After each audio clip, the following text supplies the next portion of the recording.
you top a beautiful day in the desert with some Division I men's college basketball, of course. Coming right at you right now as the Lopes look to finish off their regular season on a winning note tonight as they take on the Roadrunners of Cal State Bakersfield. Kate Longworth, welcome you into the Lopes pregame show, coming at you live right now on Fox 10 Extra, and it is the Lopes not only final home game of the season, but the final game of the regular season. But they're still going to play, trying to punch their ticket to the big dance, but first they'll have to take care of business when it comes to play in Las Vegas in the WAC tournament. So how's everything looking in the WAC? Well, let's take a look. Right now, yeah, you guessed it, New Mexico State right in the top right now, 60-0, that perfect record. Cal Baptist, you could just throw that record away. It does not matter because they are not eligible for tournament play. But then you see Kansas City, UTRGV with that 8-7 record, Seattle University right above Grand Canyon with the 500 record, and GCU with 7 wins on the season and looking for number 8 tonight here at GCU Arena. And now it's time to bring in the rest of our broadcasting crew. They've been with you all season long, and they're bringing their A game once again tonight. Barry Patel, Scott Williams, welcome, guys. Well, thank you so much, Kate. Yeah, we're looking forward to this homecoming senior night for the Lopes, but more importantly, a hope that they put an end to a 4-game losing streak, right? Yeah, 2 teams going in the wrong direction right now. Both teams really struggling. Cal Bakersfield 4 of their last 5, 8 of their last 10. The Lopes want to try to get a win. City Seniors out on the home floor correctly. And one of them, Carlos Johnson, what a career it has been here at GCU as he goes out, and we've seen plenty of flashes of brilliance from Carlos. He really has. 15.7 points per game, ranks 5th in the WAC, strong, athletic. He's emerged as a leader at times this year as well, over 1,000 points in a GCU uniform. Just an all-around great Lope. He plays with a lot of heart and hustle and muscle when he's out there on the floor. Double-digit scoring in 16 of the last 17 games for Carlos Johnson as they get set for the WAC tournament next week. Remember a season ago when he had 30-plus point performances in those first 2 games in Las Vegas. So the team, no doubt, will be riding on his shoulders along with Alessandro Laver. The other senior, we didn't see him too long, the transfer from Colorado State, Doobie Jenkins. Yeah, Lorenzo Jenkins, what a fantastic player, and just a joy to have on the squad. And like you say, hadn't been in a Lope shooting for very long, but boy, has he made an impact off the bench. Lefty, athletic player, does a little bit of everything. You know, he puts his hard hat and his lunch pail on. He's not afraid to bang inside. He gets a contact. He can shoot it from the outside. He gets to the free throw line. He makes buckets. And he's a fiery player that really is infectious amongst the rest of his teammates. Yeah, remember that game-time bucket with 5 seconds left to go against Mount St. Mary's? That was one of the highlights this year. Also, another player to talk about because they'll be riding on his shoulders, as I mentioned, Alessandro Laver, their leading scorer and rebounder. Alessandro Laver, I mean, what can you say about this guy? Number 2 all-time scorer in GCU history. Does a very fantastic job, good footwork down in the post, pick and rolls to the basket, pick and pops to the outside. Well, I can always play through him. He's an unselfish player. If he gets double teamed, he's very good at passing and finding the open man as well. Double-digit scoring for Alessandro Laver in the last 7 games. Bakersfield, as you mentioned, they're scuffling a little bit below the standings of the Lopes in the Western Athletic Conference, but they did defeat the Lopes earlier at home, 69-62. They went on a 13-0 run to close it out for that victory. They're led by DeMonte Buckingham. Yeah, both of these teams are looking for a win to put an end to some losing streaks, try to get a little bit of positive around their program because they want to go into the tournament feeling good, and Buckingham's a guy you can play through. He was the first guy in this building tonight because he had 25 points last meeting against the Lopes.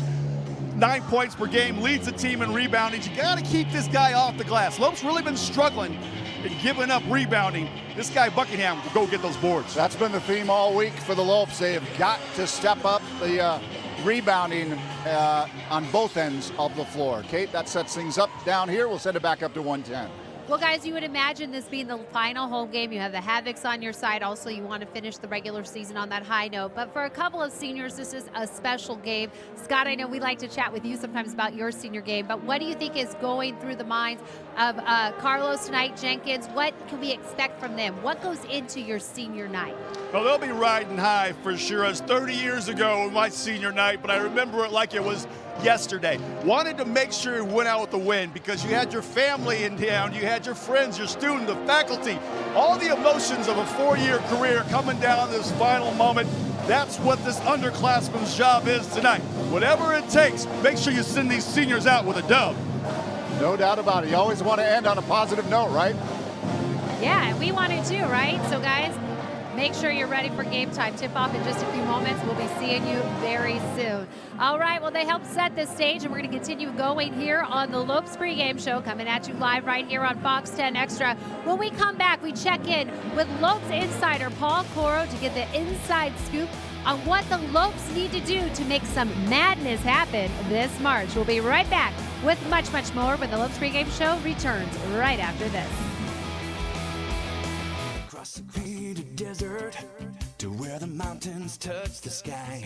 This is Sanderson Ford country, where Arizona's pride. Sanderson Ford country, built on serving you. Sanderson Ford, satisfaction in everything we do. We're Arizona's pride. Sanderson Ford.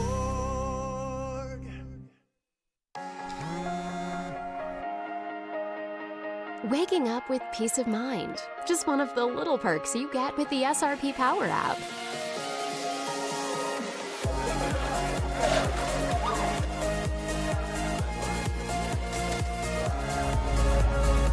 Use it to make conscious decisions on the energy you use every day. No guessing. Everything you need to know. Download the SRP Power app now. SRP, delivering water and power. The spirit of the Havocs is in the air tonight here at GCU Arena as the Lopes wrap up the final game of the regular season tonight against the Roadrunners of Bakersfield. Kate Longworth, welcome you back here to the Lopes pregame show, and I'm joined now by Lopes insider Paul Coro. And Paul, obviously you've been with this team all season long. We'll get to what's going on exactly with this game tonight, but when you just look back on the season, what stands out to you? The ups and downs of it and trying to fight through so many roster personnel situations, but guys like Alessandro Lever have been so consistent through all of it. Javon Blackshear Jr. emerges as one of the best freshmen in the nation. I think we really underestimate how great of a year Alessandro Lever has had. To shoot over 54% and average 16 points, there's only 26 players in the nation that are doing that. And that's talking about guys like Obi Toppin and Luka Garza that are National Player of the Year candidates, and he's put himself in the same category as those guys. Yeah, certainly some players have really stepped up their consistency, and that's helped carry the Lopes. But you know they want to go out there in this final game, get the W, and it still matters what they are playing for. They're trying to get that seeding in the WAC tournament heading to Las Vegas next week. So what does it take, A, to get the victory tonight? And as we just look at this, if the tournament started tonight without the games being played tonight, here's what the seeding would look like. GCU with that 5th seed, but they still have a chance for 3 or 4 too. Yeah, they could obviously get to the 3 tonight if they win here and get some help with California Baptist beating UTRGV, which is a very possible thing. But really, we look at this WAC and we know it's very balanced 2 through 7. So what's more important tonight is playing better. We come in on a losing streak. This is a Bakersfield team that they were up by 12 in the second half at Bakersfield and lost that game because the offense disappeared down the stretch. So this is a Bakersfield team that's coming in stumbling. Right. So they should be able to capitalize that on their home court, send Lorenzo Jenkins and Carlos Johnson outright on their senior night. Yeah, senior night is kind of have that witty momentum, that confidence back before you head to Las Vegas. And you mentioned some of the players that kind of stand out to you, and then also senior night for Carlos and Jenkins. We talked a little bit to Scott what that means as a player, but what are you anticipating from these guys as they put on their uniform for the final time here at GCU Arena? Yeah, it's a little different for each of them. Carlos Johnson's been such a principal player for 2 years now, and I remember like 2 years ago he went to the Bahamas off-season trip and came off the bench when they didn't know if he'd even be eligible to play that season. He was their leading scorer in the Bahamas, and you had an idea that, okay, this guy can really help him, and he's so fearless in the way he plays. He's dynamic guard. He's got more than guard abilities. He's kind of like a power forward in a guard's body with how physical and how determined he is. He wants to dunk everything. He's determined. So this means a lot to him to go out in the right way. Like for a while recently, he was down about the losses, and he's like, I don't really want to talk until we get a dub. Right. So we need him to get a W because you gotta file some reports before you head to Vegas, we right? did talk to Carlos Johnson. And then also, obviously, anticipating the WAC tournament on the women's side for Nicole Powell's team. They've had some stumbles along the last couple games, but before that, they had sole possession of first place at one time. What have you seen just play out on the women's side of things? Yeah, I think it's, they have a dynamic with freshman, sophomore, where they took the second turn in the WAC, and those young players are being scouted for the first time, and so now people know what to look for them. So it's an adjustment for young players to have their best moves and their traits taken away from them. They're still going into the tournament tied for second. They're going to be the 3 seed because of a tiebreaker. But that was a team that was picked to finish 7th in the WAC by the coaches coming in. So for them to be the 3 and they get a rematch in the first round with that Bakersfield team Wednesday night. They've lost to that team twice, with the second one coming today on the road. So that's almost, they always say it's hard to be a team 3 times. So I think there's some fresh momentum or fresh motivation to beat that team come Wednesday. And I know you filed a report. You had a chance to sit down with Deja Daniel. What has she brought to the court for this team? Yeah, she's a senior we should talk about because she's really been the leading force of that team because they're so young, and she's 26th in the country for rebounding. She leads the WAC in block shots, field goal percentage, and she's really kind of elevated her game to a point where she could be a professional player. She has motivations off the court to open a center for youth who kind of grew up in situations like herself. So she's really become an all-around person that Nicole Powell couldn't be prouder of to see. I was going to say, and from her standpoint, to have Nicole Powell as her coach with those aspirations, because obviously Nicole Powell's been able to do great things on the court at the professional level and in the community. But I want to circle back to something you said, because we do talk about this. It's hard to beat a team 3 times. Well, fingers crossed, because that's what everyone is hoping when it comes to New Mexico State on the men's side of things. How do you take down New Mexico State in the tournament? Is it possible? Yeah, I think what they need to worry about is getting there. They're going to have to play a lot better basketball to get that matchup again and to be able to beat them. New Mexico State has been vulnerable throughout the season, but we've seen every year that the Aggies improve and are a better team by postseason play. And this year could be different. If GCU winds up in the 4 seed, that could be a semifinal matchup. Maybe it's better off to see them a little bit earlier, because we saw last year where Carlos Johnson had 2 huge tournament games, and they were playing 3 nights in a row, and he was sort of out of gas by the championship game. So that could be to their benefit. All right, thank you so much, Paul Coro, the Lopes Insider. And as he mentioned, a lot's coming in Las Vegas. So when we come back, we'll let you know how you can join the Lopes in Vegas for that WAC tournament. Plus, we know you want to stay with us because Barry checks in one final time with Coach Dan Marley to get tonight's game plan and the pulse on the team overall. We'll be right back with much, much more. Today at Whataburger, we're cooking the Buffalo Ranch chicken strip sandwich. You asked for it, and it's back. We got 3 chicken strips, 2 slices of Monterey Jack cheese, Whataburger's own buffalo sauce, a little bit of buttermilk ranch. The combination is just right. It's crunchy, and then it's spicy, and then it's cool. Your mouth is exploding with flavor. It just all works together, and then you add the cheese in there. It kind of wakes me up, honestly. My goodness. I can see myself getting this every time I come here. The Buffalo Ranch chicken strip sandwich. It's back, and it's only for a limited time. Order all your favorites from your phone.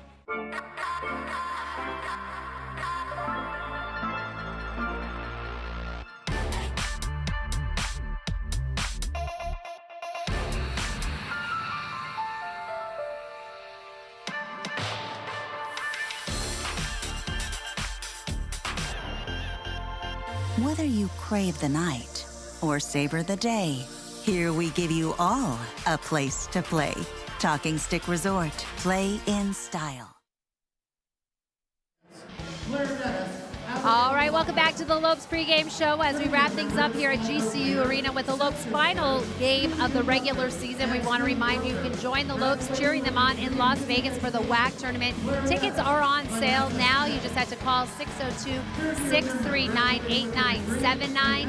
And for more on what we can expect from the Lopes in Vegas, what's in store for tonight's game, we head downstairs to with Barry Mattel, who's standing by with Coach Dan Marley. Thanks, Kate. And Dan, you wrap things up here on the home court before the WAC tournament next week at the Orleans Arena in Vegas. And no doubt a lot of seeding still up in the air in a pretty log-jammed Western Athletic Conference. Yeah, it is. And more importantly, we just got to find a way to win a game and kind of get off the schneid and feel a little bit better about ourselves going into the tournament. So big game for us tonight. One guy that has put up double-digit scoring in, I think, the last 7 games or so is Alessandro Lever. Your thoughts about how he's performed this season, leading the team in points and rebounding? I think he's had a good year. He's bounced back from last year where he was double-teamed a lot. I thought he learned a lot from that last year. Obviously, when people come in here or we go to play, that's their first concern is Ollie. So he's done a pretty good job of figuring out how to score against double teams and passing the ball. I think rebounding, he's gotten better. He's still got a long way to go. But I thought offensively he's had a good year. He had 9 points in that first meeting at Bakersfield. That was the last time, besides the New Mexico State game where he had 5, that he was held to single digits. They seemed to set up defense and keep him out of the game a little bit. Bakersfield's a physical team. Yeah. They got some big guys who, Ollie, if there's one thing he's got to work on is his strength. He's obviously lost a lot of weight. He's got to get in the weight room and get a little bit stronger. So anytime he plays against a physical team, they try to bump him off his spot. And sometimes he has a hard time scoring against the physicality. So he's just got to use his quickness, his ability to score down there. But he'll figure it out. A couple of players here. The senior night, of course, the last regular season game for Carlos Johnson. Your thoughts about Carlos and his reign here as a Lope? Well, I mean, Carlos has been good. He, obviously last year, second team all-conference, had a huge tournament for us with his 30-plus games, the first 2 games against Seattle and Utah. But he's been good. He's a guy that is really talented. He's a guy that's really worked on his outside shooting. He's become a better outside shooter, and he's a tough kid. So he's had a good year. Obviously disappointing for us as far as wins and losses, but Carlos has played hard. Double-digit scoring for Carlos in 16 of the last 17 games. The other senior is the transfer. Didn't see too much time here, only this season, and that's Lorenzo Jenkins. Yeah, I thought Lorenzo will give us more this year, to be honest with you. I think he's got a lot more than he even knows himself. He's a really good kid who's talented. He's big, he's strong, he's athletic. He just got to realize it. I think this year, as most grad transfers do, they come in a little bit doesn't want to step on any toes. And I told him he just got to be more aggressive, and I think he's tried to do that as of late, but I think it's been a disappointing year for him, and hopefully he can finish it out strong here tonight and have a good tournament. I know one player that you've been really impressed with is, when we talk about the youth that's on this roster, is Javon Blackshear Jr. Javon's been great. We've asked him to do a lot as a freshman. Obviously, it wasn't our plan this year to come in and have him average about 35, 36 minutes. That's a lot for a freshman, not only a freshman, but a point guard to do all that. But the key thing for Javon is he's gotten better throughout the season. He's a hard worker. He's worked on his shot. He's done a really good job of taking control of the basketball, doesn't turn it over a ton, good assists. And the thing that I'm really proud of him is, like, I used to really kid him when I first got him early this year that I've never seen him get a rebound in high school. And I guess he took that to heart because he's one of the best rebounders in the WAC, actually. He wanted to show you. Yeah, defensively. So that just shows his toughness. He sticks his nose in there, gets a lot of defensive rebounding, and every day he comes to practice. Those are the kind of guys that you love to coach. I know. You just saw that spark early on. He just has that it factor. He's competitive. Yeah, right? Yeah, he likes to win. He's a great kid. Good days, bad days, he's going to talk to you. He's going to bring the energy.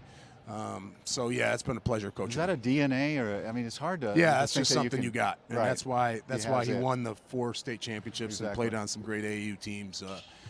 he does have that it factor, and it's not everybody has it. Bryce Oakpo is another kid that you put in, and we've talked about it before, that you thought about redshirting him. You put him in here. He's really rebounded really well in his freshman year. You really wonder how he's going to develop and gain in strength. Yeah, I think he'll be really good. He wasn't, if we're going to be honest, wasn't ready to play this year. That's why we were going to really redshirt him, but we couldn't. And another kid is going to work really hard. I think he's a lot like Doobie in the sense that he doesn't realize how good he could be. He's very athletic. He's done a great job with the shot. He's really changed that a little bit, and he's more confident in that. But when he figures out how hard he has to play, and that's not easy to do for young kids, that you just got to push through that and play hard. And if he does that, he's going to be pretty good. Yeah, play hard down the stretch. It's been kind of a recurring theme a little bit, that grit, that grind for the team down the stretch. You look back at that first meeting against this team, the Roadrunners coming in. You played at Bakersfield. You had the lead with 12 minutes. You had a 6-point lead with about 2:45 to go, but they went on a 13-0 run to close things out, and the defense just kind of went away. Well, it was disappointing. We only had 9 turnovers for the game, but I think 7 of them were in the last 6 minutes. So we did a good job of taking care of the ball. But the last, 3, 4, 5 minutes, we turned over some really key turnovers down the stretch, and that allowed them to fight back in the game, and we let one get away early. Tonight's going to be about rebounding, which has been a big Achilles heel of ours. So this is a really good rebounding team. So we got to get back to playing really good defense and finish the defensive possession with a rebound. All right, good luck tonight. All right, Head thanks. Coach Dan Marley, will send it back up to you, Kate.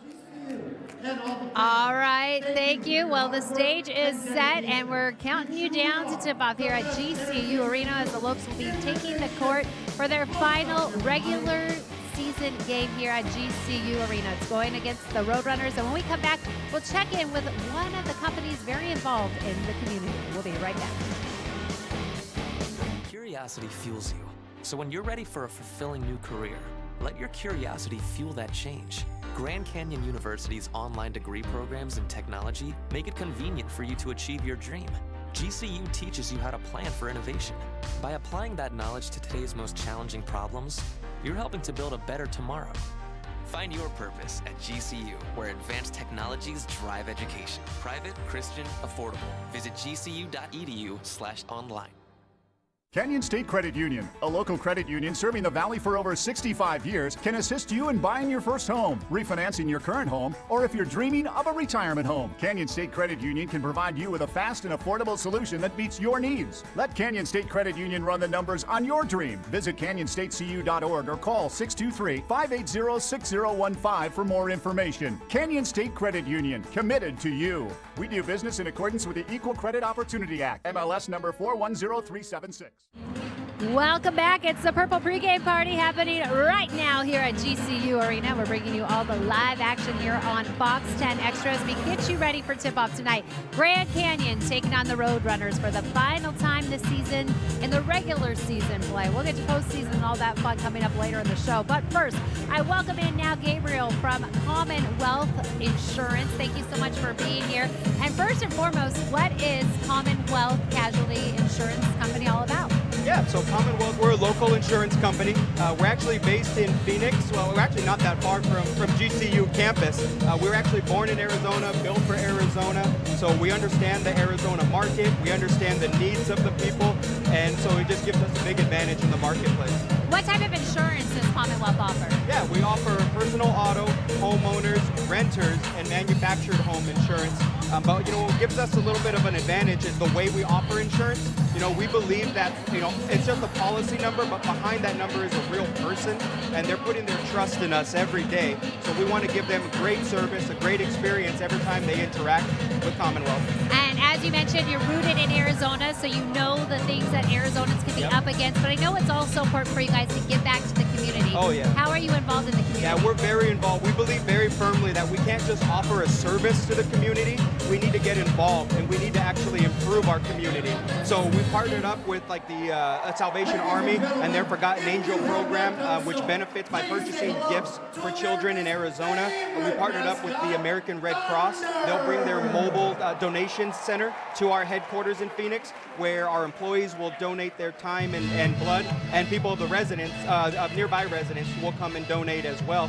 But then our amazing employees, they'll also go out and volunteer with Ronald McDonald House, the 100 Club of Arizona, St. Vincent de Paul, many other organizations as well. So wonderful to have an impact on the community. And what besides, I mean, I think some of those areas you pointed out separate you guys from the competition, but what other areas make you different from other insurance companies people may have heard about? Yeah, like I mentioned, we're a business, but we believe we're a people business.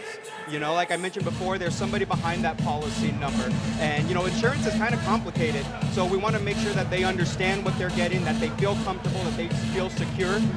We are also always evolving the products and coverages that we offer so that it gives people, gives us an advantage, and we can offer something that a lot of our competitors don't have. We believe that's the way insurance should be, and that's what really good companies should be doing. So if people are interested in your insurance, what should they do? And in turn, what will you give to them and offer to them? What do you want to say to future customers? Yeah, if anybody wants to learn more about Commonwealth, go to commonwealthcasualty.com, read all about us. But, the most important thing is that, we put our customers first. They're our number one priority. We don't exist if it's not for our partners and for our clients. And so we want to always give them plenty of options, plenty of flexibility. We want them to know that we're here for them. We're local, we understand what their needs are, and that we want to support them through the complex world of insurance. Because again, we believe that's the way insurance should be. All right, thank you so much, Gabriel, for joining us. Always important to support local.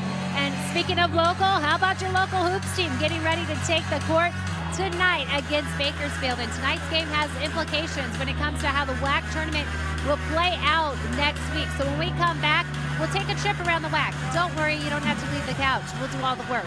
That's all coming up right after this quick break. We'll be right back.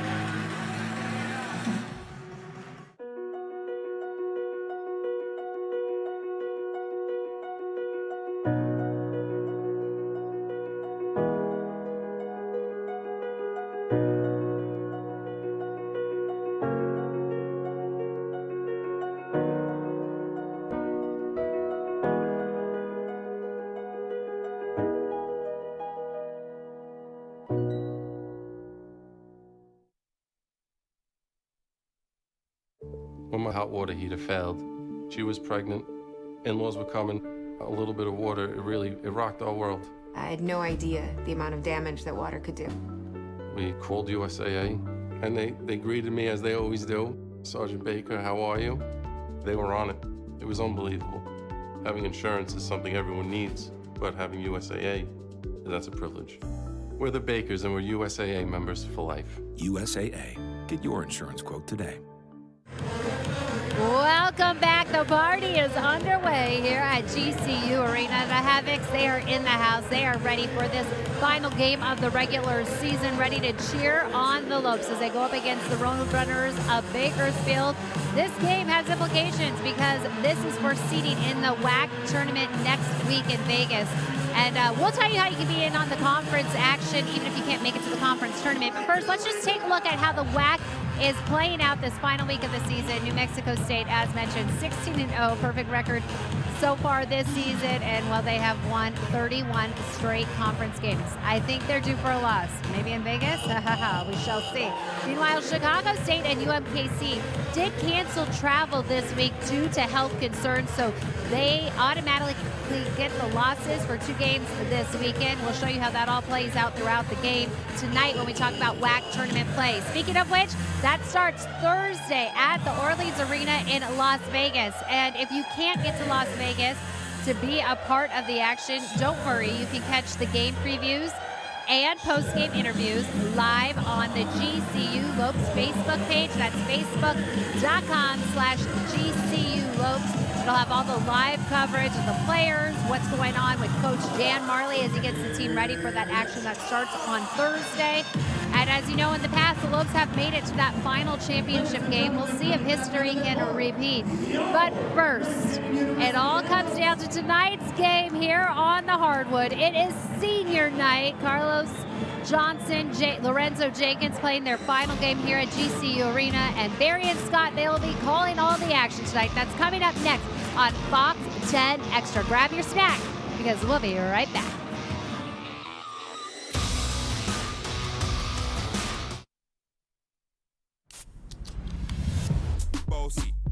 Bossy, just looking at my kids like I'm bossy. out to Y, little S to the B, step London and mid on edges. Is it?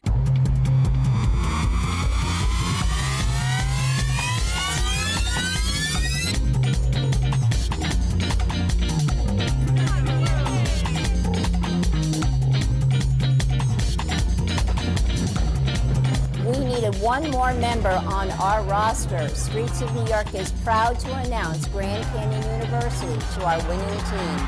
We are now the official pizza of GCU. Go Lopes.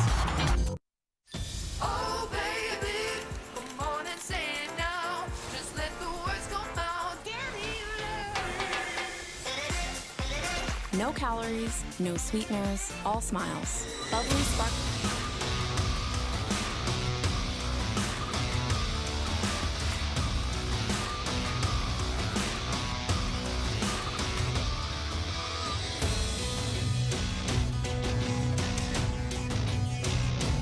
Live from the heart and soul of Phoenix, welcome to the campus of Grand Canyon University and inside GCU Arena, where tonight the Lopes close out the regular season looking to put an end to a 4-game losing slide. Welcome to GCU basketball. Alongside three-time NBA champion Scott Williams, I'm Barry Vitale. Kate Longworth will be along in just a moment. Well, this is it, the regular season finale with the Lopes riding a 4-game losing slide, and boy, do they need to put an end to it before they head to Vegas next week. Yeah, they got to get a win. They need some positivity going on to Las Vegas, and they want to send the seniors out with a W. Yeah, you mentioned the seniors. Lorenzo Jenkins and Carlos Johnson will be honored here in just a moment, but we'll talk more about Lorenzo, but we've got to talk about Carlos. Wow, what a career. What a great Lope he has been. Absolutely. Didn't know what to think when the Lopes first got him, but strong, athletic, has emerged as a leader. Really has been a force for Dan Marley and this Lopes team.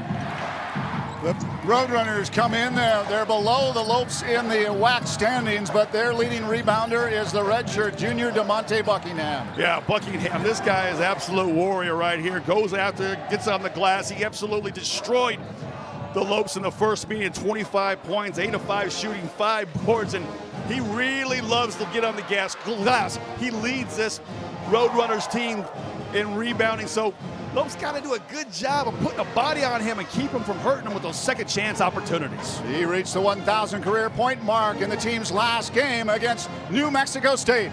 Time now to send it down to the public address announcer Paul Denuser with our pregame festivities, our prayer, and our national anthem. Good evening, ladies and gentlemen, and welcome to homecoming and senior night in the beautiful GCU Arena. And tonight's Western Athletic Conference men's basketball matchup between the Roadrunners of CSU Bakersfield and your Grand Canyon University Antelopes. Tonight's game is sponsored by Commonwealth Insurance. Fans, tonight we honor our senior managers and members of the men's basketball team. First off, GCU would like to honor 4 of its student managers for their dedication and tireless work ethic to GCU men's basketball. This year is a special group because each of this year's senior managers spent all 4 years of college with the program. First, we thank Bobby Jones. Bobby is a sports management major from Oroville, California.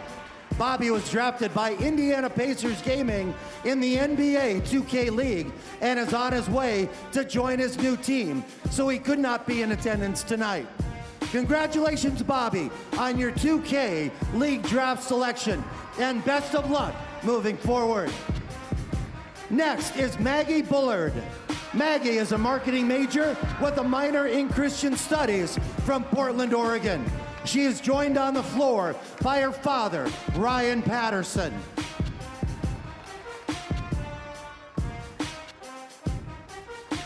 Next up is Travis Allen. Travis is a sports management major from Wichita, Kansas. Travis spent the last 2 seasons as a head manager. He is joined on the floor by his mother, Cheryl, his father, Tim, and his sister, Madison.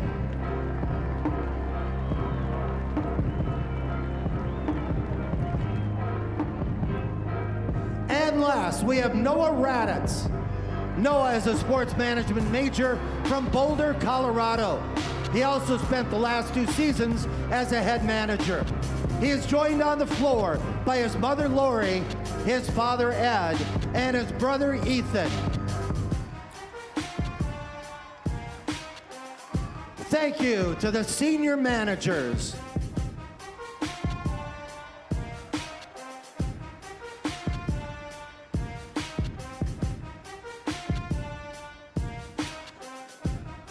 And now let's honor our senior players.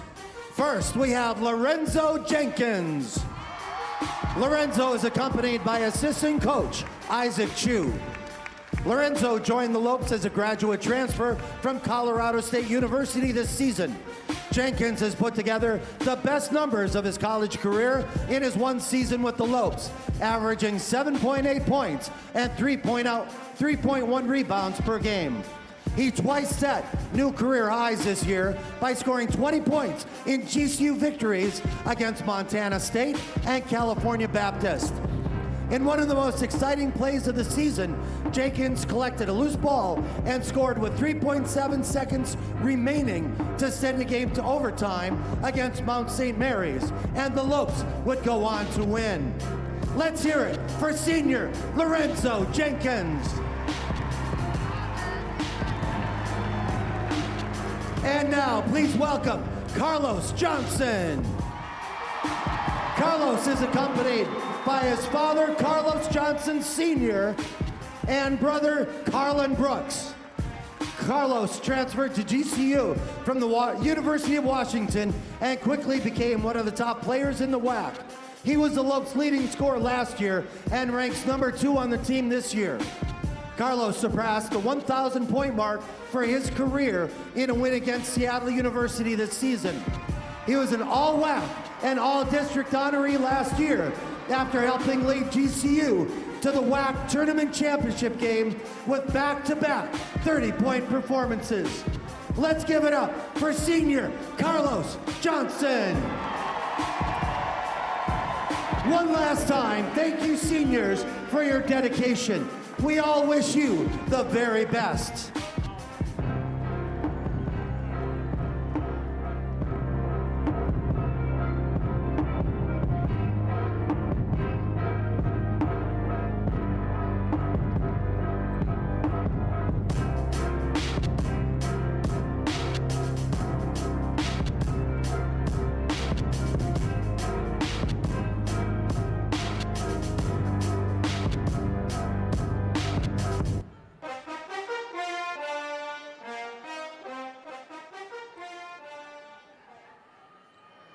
Ladies and gentlemen, at this time, we ask that you all please rise if you are able. Gentlemen, please remove your caps as we begin this evening's competition with the word of prayer. Tonight's prayer is led by Colton Dawes, a junior majoring in mechanical engineering. All right, let's pray. Lord God, we lift your name in this room tonight. What a season. God, you're moving, you are here, and you are so good, Lord. We pray for these seniors. God, just watch over them. Lord, you're not done moving, God. This might be the end of a journey, but you are here, and this next step that you have for them is so good. I pray for these people in this room. God, let your name be known. Thank you for tonight. It's your name we pray. Amen. Thank you, Colton. Fans, please remain standing as we now honor America with a singing of the national anthem. Tonight, the Star-Spangled Banner will be performed by J.C. Krupa, a senior majoring in theology.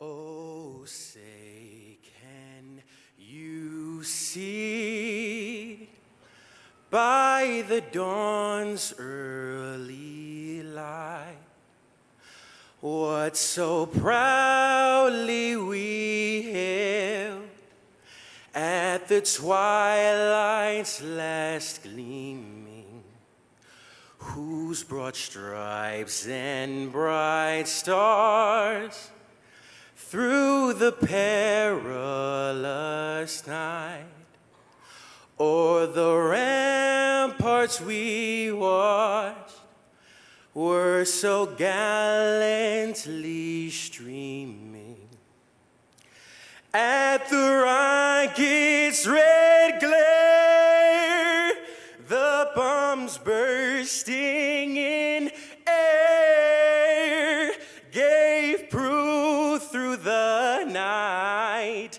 that our flag was still there.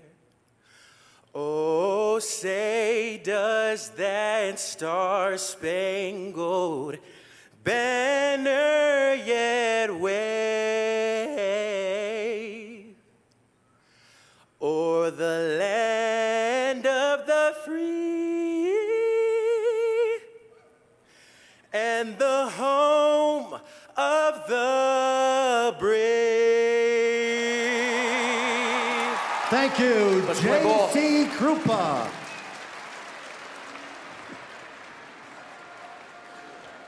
California State University Bakersfield, the Roadrunners coming in 12-18, 3-11 away from Bakersfield, 6-9 in the Western Athletic Conference. Their head coach is Rob Barnes. He's in his 9th season at the helm. Here is Coach Barnes' starting five, brought to you by Talking Stick Resort. DeMonte Buckingham, Justin Edler-Davis, Czar Perry, Tajay Moore, and Ronnie Reedus. Yeah, let's keep our eye on Moore tonight. 6'5", 185-pound Red Center junior. Leads the team with 11.3 points per game. Good defender, always looking to get in the passing lane and get steals. Assistant coaches are Jeff Conroy, Mike Scott, and Brandon Barnes. Rod Barnes led the Roadrunners to the WAC title in 2015-16 season. Former head coach at Georgia State and Ole Miss, his alma mater. Former SEC Player of the Year and SEC Coach of the Year. Now time to introduce you to GCU.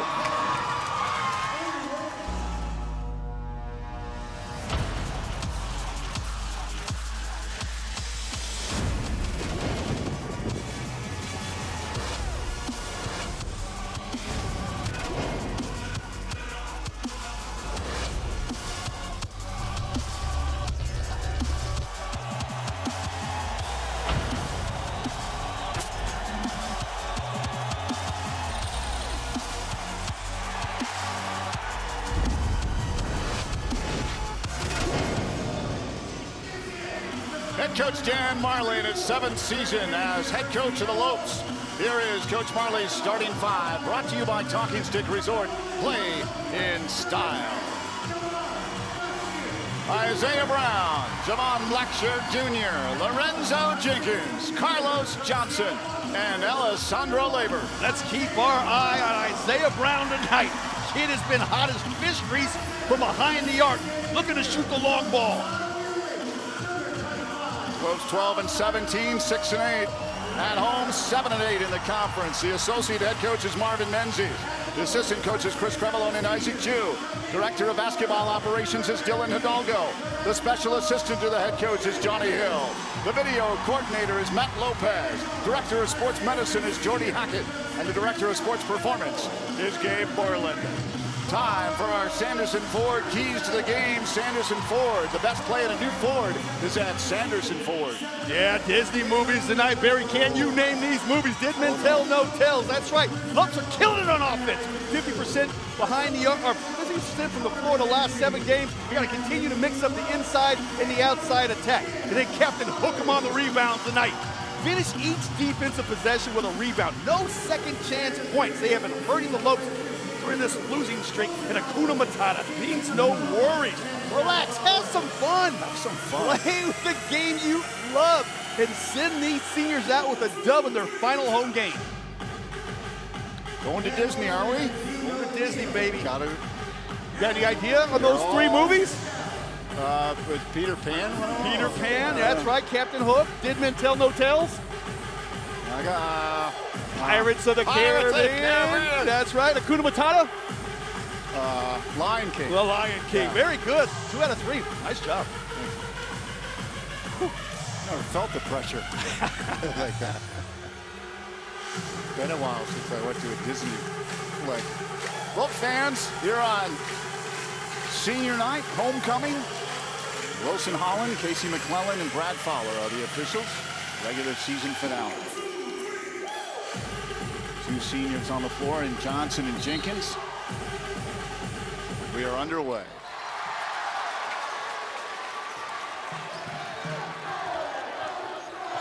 Blackshear moves left. Isaiah Brown.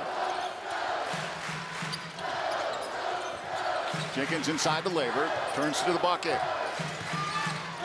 Swarmed by a sea of blue. Blackshear in the corner, 8 on the shot clock. Brown puts it in. Take it, seat. Well, that's what we've been talking about. Isaiah Brown, he is loving that short corner pocket three. Nice job getting the ball out of the post. Swing, swing, get it over to Brown, and he knocks down the long triple.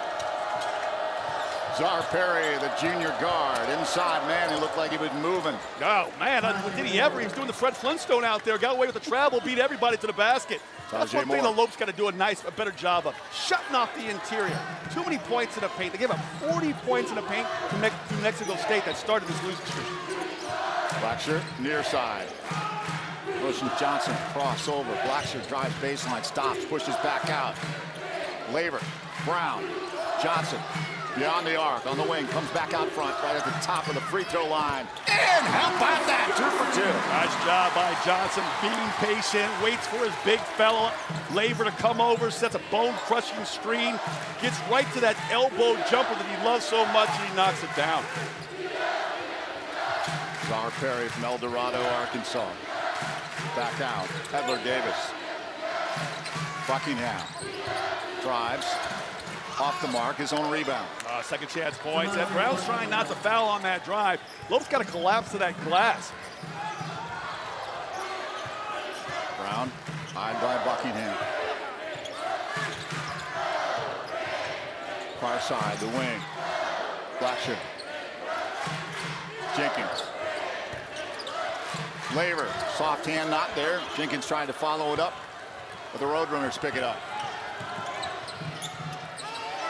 Near side in the corner, long distance off the mark, rebound pulled down by the runner. Yeah, 2 offensive rebounds, open 3-point shot, 4 points in the paint, not to start the Lopes wanted defensively.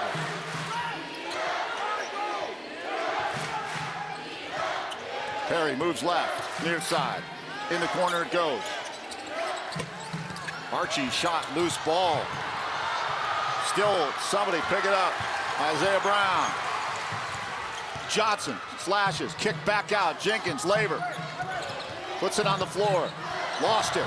Wow, sloppy. Yeah, you know, and you see a lot of sloppy plays sometimes senior night. Everyone's emotions running so high. You lose your focus on the game, concentrating on what the seniors are doing out there with their family and getting their jerseys framed and all that stuff. So Lopes got to fight through these first 5 minutes. Tajay Moore, Perry, bounce pass. Turning is Edler Davis, firing. Off the mark, Blackshear brings it up.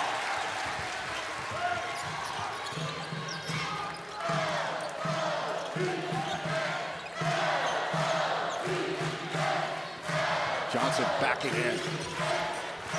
Still backing in.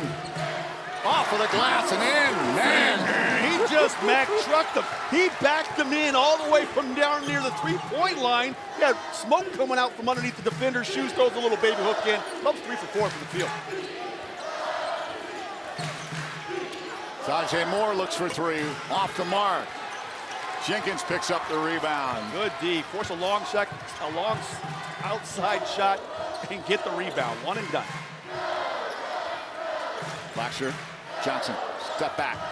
Off the mark, but he's fouled. Johnson looking good out there offensively. Got the bucket from the elbow, went inside with some muscle. Now a mid-range game, he gets the foul. Got a new hairstyle out there too, Barry. I don't know if you noticed, but he and Lorenzo Jenkins must have got a 2-for-1 senior special. Both got him braided up tonight. Wow. Take advantage of those senior specials wherever you can get them. I'll get mine at the movie theater pretty soon. Looking forward to that, 55. AARP.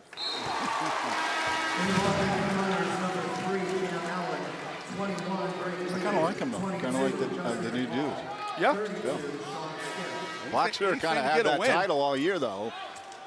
Yeah, well, Blackshear, he's gone back with the braids as well tonight. So maybe it was Blackshear's guy that hooked everybody, or hooked Lorenzo Jenkins and Carlos Johnson up.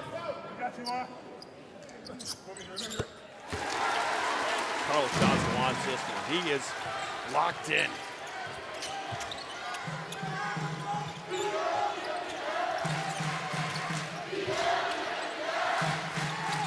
McCall, near side, as Coach Barnes goes to his bench. Pass, Storm there, looking for some room. Turning around, not there for Lee. Rebound, Isaiah Brown ends up with it. Nice job on the double team. Carlos Johnson cracked back, got down there in that paint, challenged that shot. Hands it back over to Brown, does Laver. Bounce pass into Blackshear, who was slicing in. Woo, that was pretty. What a nice curl. Blackshear coming up out of the weak side, out to the free throw line, just kept on turning right to the basket. 6-0 run for the Lopes. Up by 7 early. Cam Allen. Greg Lee leaves it there. Back over. Allen off of the front of the rim.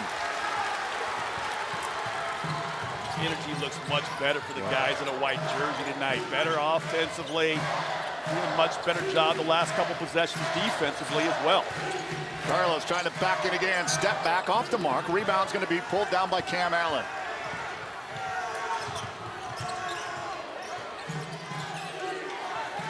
Remember, it's a watch and win night. The last one before the WAC tournament next week at the Orleans Arena in Las Vegas.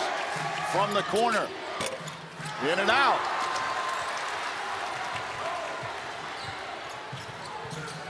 Oh for 5 from the arc early on of the Roadrunners. Blackshear, oh, he was tempted, wasn't he?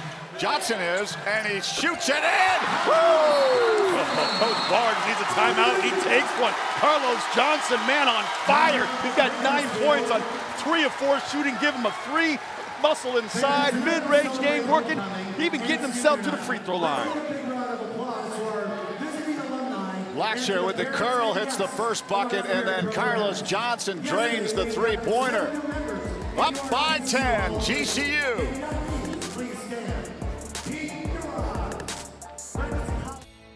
Welcome to your hometown Whataburger. Hello. Back here, you can add as much flavor as you like. Grilled peppers and onions, bacon's perfect. Gotta have them grilled jalapenos. It completely changes the taste of the burger. Those add-ons just add a little extra touch. It sets the Whataburger apart. It takes it up kind of to the next level. Avocado goes well with everything. What doesn't it go with? They're gonna make it just right every time I come. This burger is made for me. They say you can't buy happiness, but the add-ons get real close. We're adding big flavor here at your hometown Whataburger.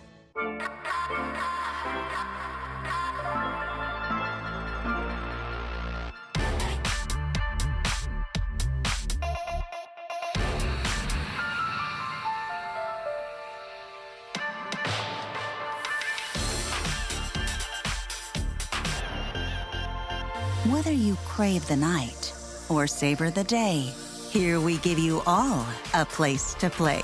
Talking Stick Resort. Play in style. GCU men's basketball is brought to you in part by Sanderson Ford. The best play on a new Ford is at Sanderson Ford.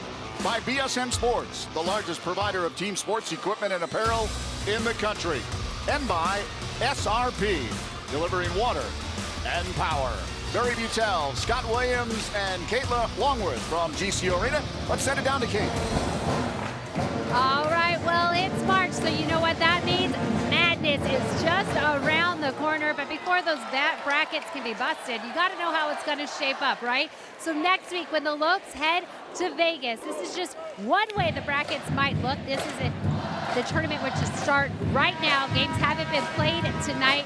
You see that GCU is in that 5 seed going up against UTRGV. However, there's a couple games playing out tonight, so Grand Canyon still has a chance to move up in that seeding, and all action will start Thursday at the tournament. If you're not able to get to Las Vegas, we want to remind you can follow along on Facebook to get all your Lopes action coming right at you. And guys, we all know the implications from that WAC tournament. You win that, you punch your ticket to the big dance. Oh yeah. So watch and win night for the tournament. Call 602-639-8979 before halftime. Include your name and the city you're watching the Lopes from. You'll be entered into watch and win contest tonight. The winner randomly selected and announced in the second half. We'll mail out a pair of WAC tournament tickets to you. Johnson's driving in. Oh, they called him for a charge. I thought Johnson was to the side of the defender's body. I'll tell you what a break though. Coach Barnes draws up a great play, gets a shot right in front of the rim, but they can't get it to go, and the Lopes are shot of McKean into the opposite direction. Nice job by Blackshear with a good jump stop, and it looked like Carlos Johnson split right between two defenders. Referees may have gotten fooled on that one.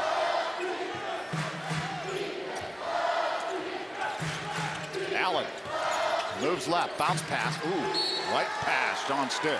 You know, I was watching the Road Runners out here about 2 hours before game time working on their step-ins, and they were doing it to precision, but unable to work there. Come off a high screen. Got to get that big ball down low. He was in great position.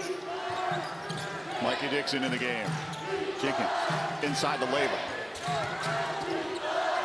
Stripped away, but Jenkins tried to get a hand on it, but it's knocked out by the runner. 13 on the shot clock. Yeah, two big Brahma Bulls inside banging on one another underneath. Keep a lopsided in a bigs matchup. 6'8", 265 for Stith, the junior from East Oakland. Dixon. Blackshear beyond the arc. Inside the labor. And a move on the big man. Back out to Blackshear. Ooh, off the rim. Loose ball. Stith picks it up. Yeah, you know, normally Blackshear, when that ball goes inside, he spots up behind that arc. He has really improved his three-point shooting. It'd be interesting to see with Stith putting a lot of pressure on underneath if he's able to get some of those outside shots to go tonight. Allen almost lost it. The chase after it. 10 on the shot clock. 5 on the shot clock. Allen stops, pops. Oh, in and out. I don't know how that bounced down. 63% from the field. Look out! Bob's away!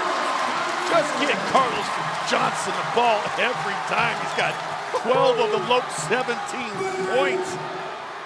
67% shooting by GCU. 16% for the runner. Skip. Yes, Stith. I tell you what, you talked about his size down low. Well, he used every ounce that he had to work against Laver on that possession. Got right up and in and through Laver's chest. Look at Carlos Johnson one more time. Another good screen on the outside. Just a couple dribbles to his left. Gets back on balance and cans it. 72% free throw shooter.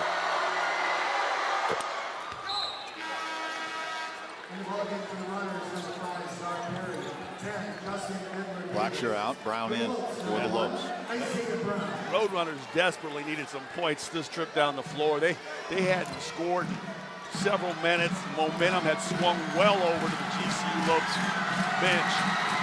Stith went down low and got that foul and calmly knocked down a couple free throws. But we're going to have to get some stops on this defensive end right now. The Lopes are getting good looks every time down the floor. A little bit of a press, brush through it. Jenkins takes it, runs with it, left hand. Oh, it doesn't go. That was a nice play by Jenkins. He likes going down that left lane line, and normally he gets that up a little higher on the glass. Shot a little flat. Turn around, little hook there, nice bucket. That was some good work inside. Good footwork down low, and little baby jump hook from about 8 feet. Greg Lee with that bucket. Jenkins all alone. Roadrunners trying to chip away. 9-point Lopes lead in the corner. Up over the top. Oh, Jenkins got a hand on it. Loose ball picked up. Not there, not going to fall for more. Stith tried to put it back. Nothing called. Stith wanted a foul underneath. Jenkins was giving up a lot of kilos down low to Stith, but they survived the possession. Johnson feeling it early here on senior night. Long distance in and out. Almost picked up there by Laver, but Edler Davis leaves it. Smart play by Laver. That ball was kind of loose. He might have got a chance to grab it. Small percentage, higher percentage chance he could have picked up his second foul. Got to have him on the floor.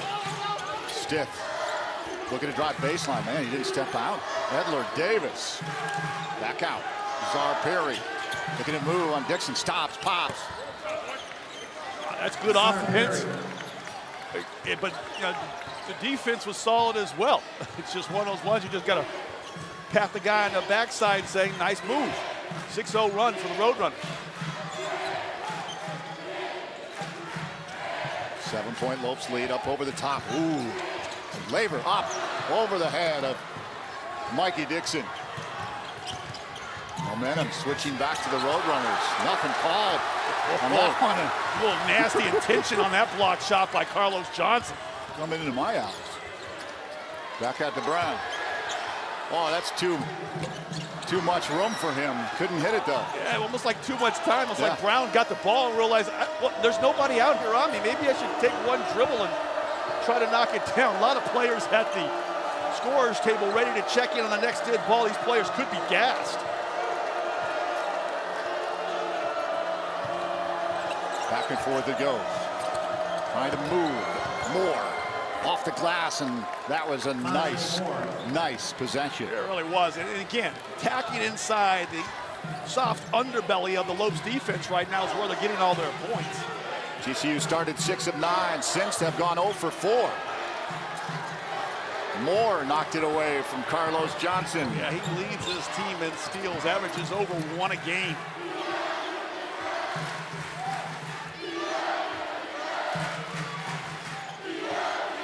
Perry checking with Coach Barnes. 10 on the shot clock, bounce pass. Jenkins got a hand on it. 8 on the shot clock. Timeout on the floor though with 8:46 to go. The lead is down to 5 for GCU. You have a foundation of strong values. You belong where your passions come to life. Grand Canyon University's online degree program in cybersecurity makes it convenient for you to join the newest front in keeping your community safe. GCU teaches you how to secure and protect a virtual environment. Join the growing field of cybersecurity. Find your purpose at GCU, where advanced technologies drive education. Private, Christian, affordable. Visit gcu.edu/online. Performance is your profession. You excel in bringing the best out of people and teams to discover their true potential, but you strive to take the next step in your career. GCU's PhD in Performance Psychology online degree program gives you the tools you need to elevate your performance to the next level and do it all within your tight schedule. When human excellence meets cutting-edge technology, business advances. Find your purpose at GCU, where advanced technologies drive education. Private, Christian, affordable. Visit gcu.edu/online. Welcome back to GCU Arena, senior night for a couple of Lopes players with a 5-point Lopes lead, and it's also homecoming night. Some members of the court out on the basketball court right now. We'll be talking to them later in the game. Meanwhile, women's basketball team was in action tonight. They did fall at Bakersfield, 49-41 the final. So we take a look at what the women's bracket looks like heading to the Orleans Arena next week. And Nicole Powell's team seated in that 3rd spot, going up once again against Bakersfield. Now they have lost twice to the Roadrunners. And Scott, it's really hard to beat a team 3 times in a season, right? In a single season. That's what I'm saying. A lot of people are hoping that whether it's Nicole Powell's team going up against Bakersfield again, they've already lost twice this year, or of course the Aggies when it comes to the men's bracket as well. I take it back to a time in 1987 we had smashed NC State by 25 and 20 points during the regular season, only to get beat in the conference championship game. Oh, that must have been rough. It's 33 years ago, Barry. I remember it like it was yesterday. 14-0 in the regular season. Didn't even be the. And back then, unless you won the conference tournament, you weren't even considered the conference champion. Oh my goodness. So yeah, 14-0 had nothing to show for it. You see it right there. For every 3-point shot that GCU makes, Canyon State Credit Union will make a donation to the Students Inspiring Student Scholarship. For more information, go to giving.gcu.edu. 12-0 Lopes run early on has been countered by an 8-0 run by the Roadrunners. It is 17-12. 4 early turnovers by the Lopes.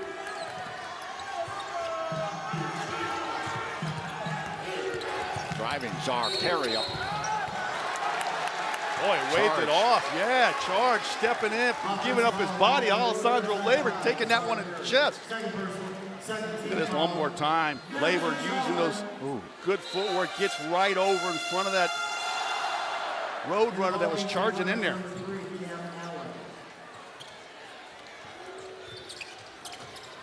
Press is on by the Roadrunner. Blackshear able to bring it across midcourt. Moves left. Harassed there by Cam Allen. Mikey Dixon back. Laver drives. In and out. Lopes haven't hit a bucket in a while. That got cold. They got up to that 17-4 start. All of a sudden, they've just been stuck in mud. 0 for their last 5. Approaching 8 minutes to go, opening half.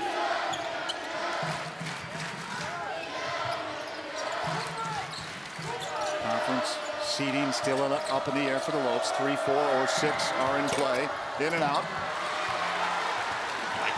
Excuse me, Carl. A little Blackshear getting in there.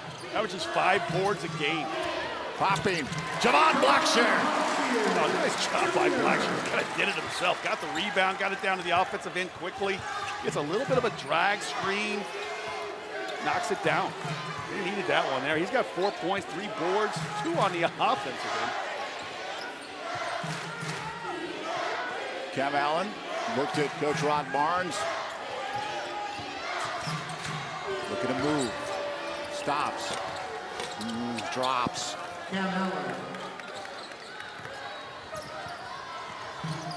Blackshear brings it up. Backing up. Moves. Curls around. Twisting. Brown now with a little bit of room. Not going to happen. That's the one Brown's got to work on until next year. That mid-range game, that one dribble, they come flying at you. You got one dribble, something between the basket and the three-point line. Get yourself back on balance.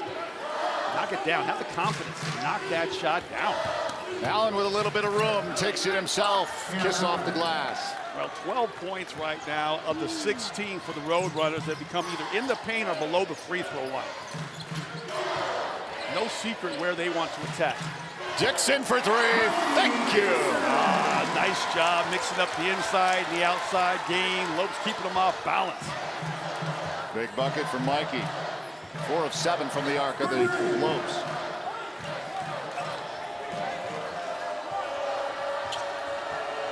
Allen. Near side, down low, up high, gathered up. Dish back out. Allen puts it on the floor. A Euro step there. It was a long Euro stride for real, but I thought there was a 3-second violation underneath there by the Roadrunners as they continued to move that ball around the perimeter. They had several players camped out underneath. Laver looks for 3. Almost had the glass. Dixon, how about it? Not there going to happen either. Mikey Dixon just had knocked one down. He thought he'd try his luck to the left side. Reedus pulled down that rebound. Allen, he's fouled by Brown. Followed by Isaiah Brown here, opening half in a torrid opening half. 22-18 with 5:25 to go. Mikey Dixon drains the 3, and they're 4 of 7 from the arc. Are the Lopes here early on? And another big early hot hand is one of 2 seniors, Carlos Johnson, looking sharp. How about Carlos Johnson? I mean, you really got to be happy for this guy. Over 1,000 points in his GCU Arena. Really want to leave the floor tonight with a big victory. And he is trying to do everything that he can. He has knocked down the outside shot. He has backed players down low. He's gotten on the floor for loose balls. He's got 12 points, 4 field goals. 2 of those have been from behind the arc. So 4 for 6 from the field. Carlos Johnson really got the Lopes out of the starting gate quickly. It is a watch and win night. You can win free tickets just by watching the Lopes. Start now. Text WIN the WAC to 602-639-8979 before halftime and include your name and what city you're watching the Lopes from. You will be entered into our watch and win contest. A winner will be randomly selected and announced in the second half. We'll mail out a pair of WAC tournament tickets your way in time for Las Vegas next week.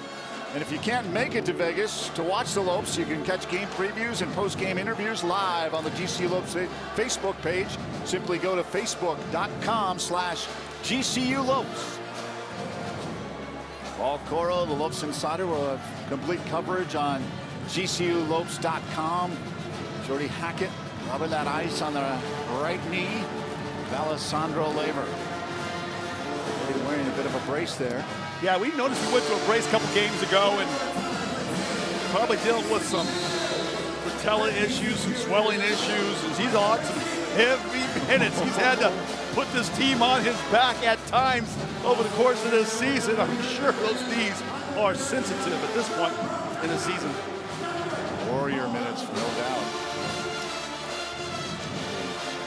Took a hard fall the last game, remember that? Everybody was holding their breath, kind of hit him on the hip rather than on the leg, but he's holding that ice on there. He's definitely not on the court right now, so we'll keep an eye on that. You know, you wonder when that last trip, or one of the last 2 trips down the floor, Lever took that charge. You wonder if he got a little knee on knee right on a sensitive spot. They just want to ice it down and keep it from swelling up.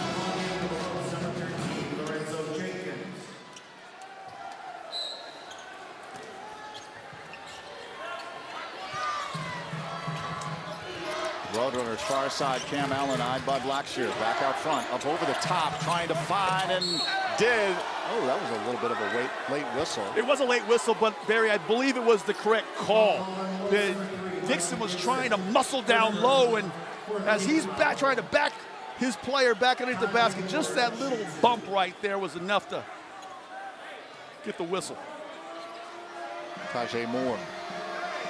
That's a great picture right there of Dixon. He wasn't real happy with that call. Well, you could put that on one of those GIFs. That's great. Tajay Moore, 65% free throw shooter, their leading scorer at 11.3 points per game. Yeah, they don't have real big time scorers up in the 16 and the 15s like the Lopes. They do it collectively. Talking about Buckingham, he's second on the team with under 10 points a game.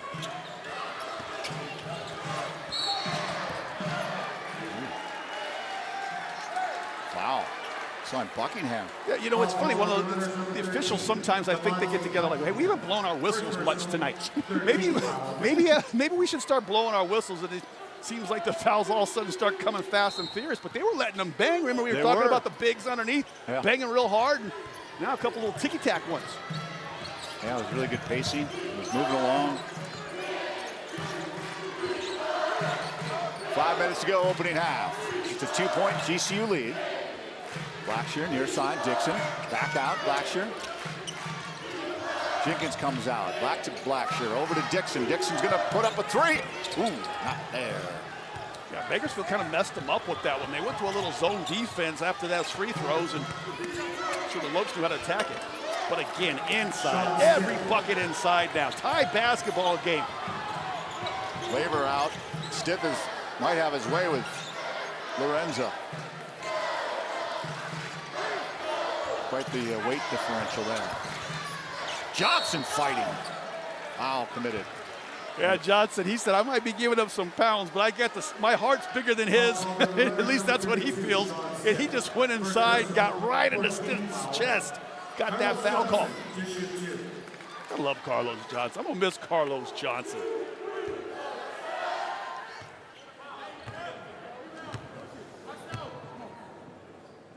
First on Stith. Little heavy at the back of the ring.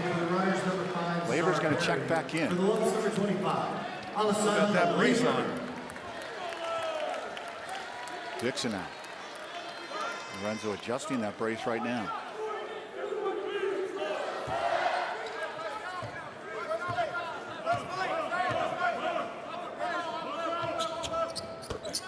Hits the back end. Lopes back up.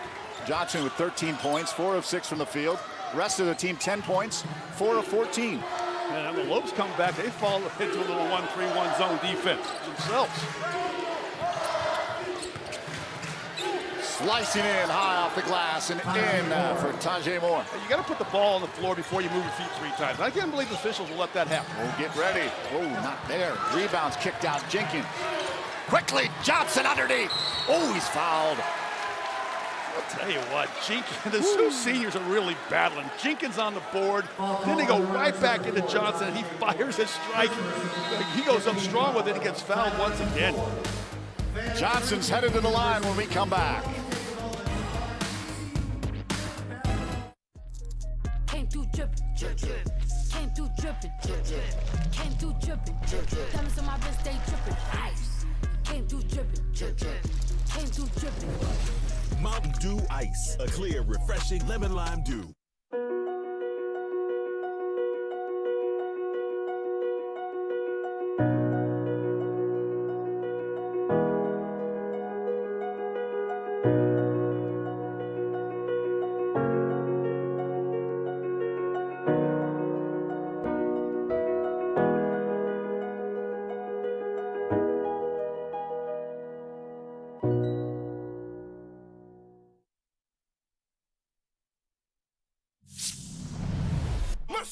Rock a showstopper, beats, get it crunk and wired. Wave your hands, scream loud.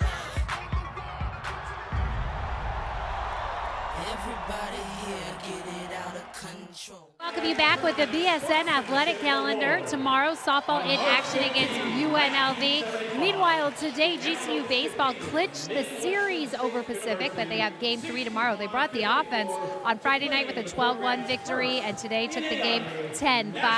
Andy Stankowitz's team back in action Tuesday and Wednesday as well against number 7 Arkansas.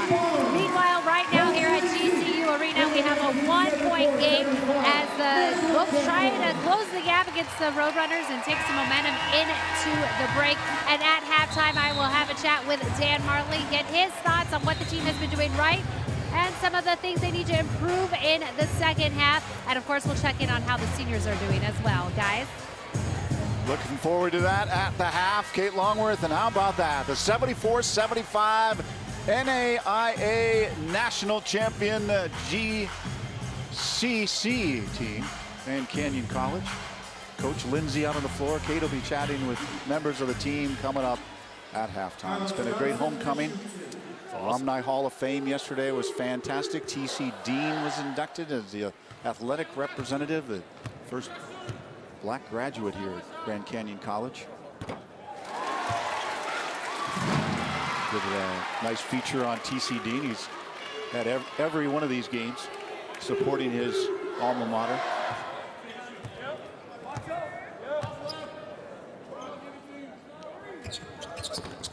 All right, Carlos Johnson knocking down 2 free throws. Lopes got the lead back. It was kind of surreal to see the Bakersfield Roadrunners. They got the lead for the first time tonight by tacking inside. 18 points in the paint for the Roadrunners. They got to do a better job.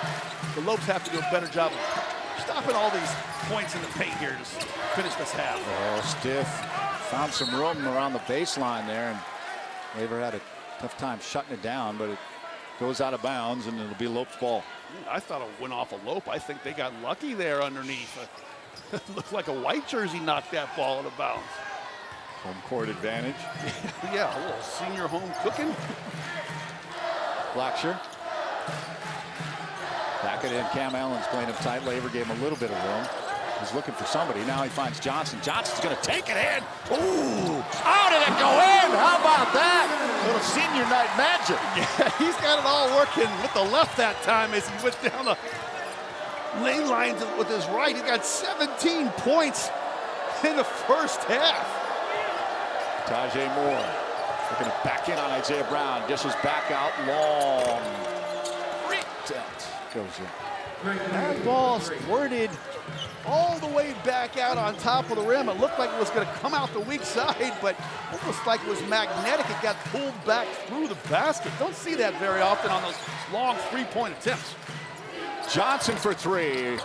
Oh my goodness, just throw it up, Carlos. Well, almost the same thing that happened on the other end previously. Carlos Johnson's got 20 tonight.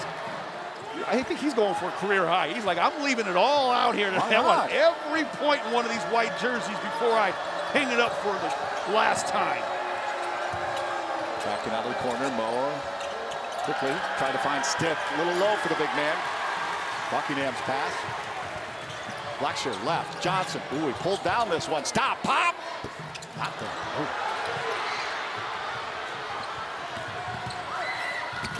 Driving and not happening. No whistle. Buckingham's drive. Give it to Johnson one more time. Why not? Labor. Back to Blackshear. Kicked out. Carlos. Ooh, get ready. Bambalam! He loves it. The bench loves it. The Havocs loves it. This place is going great. Coach Barnes doesn't love it. He doesn't like it. He gets a quick timeout. 4 for 6 from behind the arc for Carlos Johnson. He's got himself 23 of the 33 Lopes points.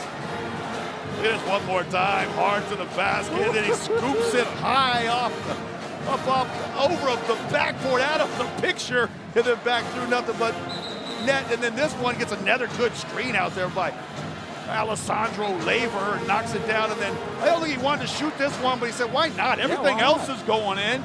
I just got to throw it towards the basket. It's going to find the bottom of the net. Everybody loves it. 1:33 to go, opening half.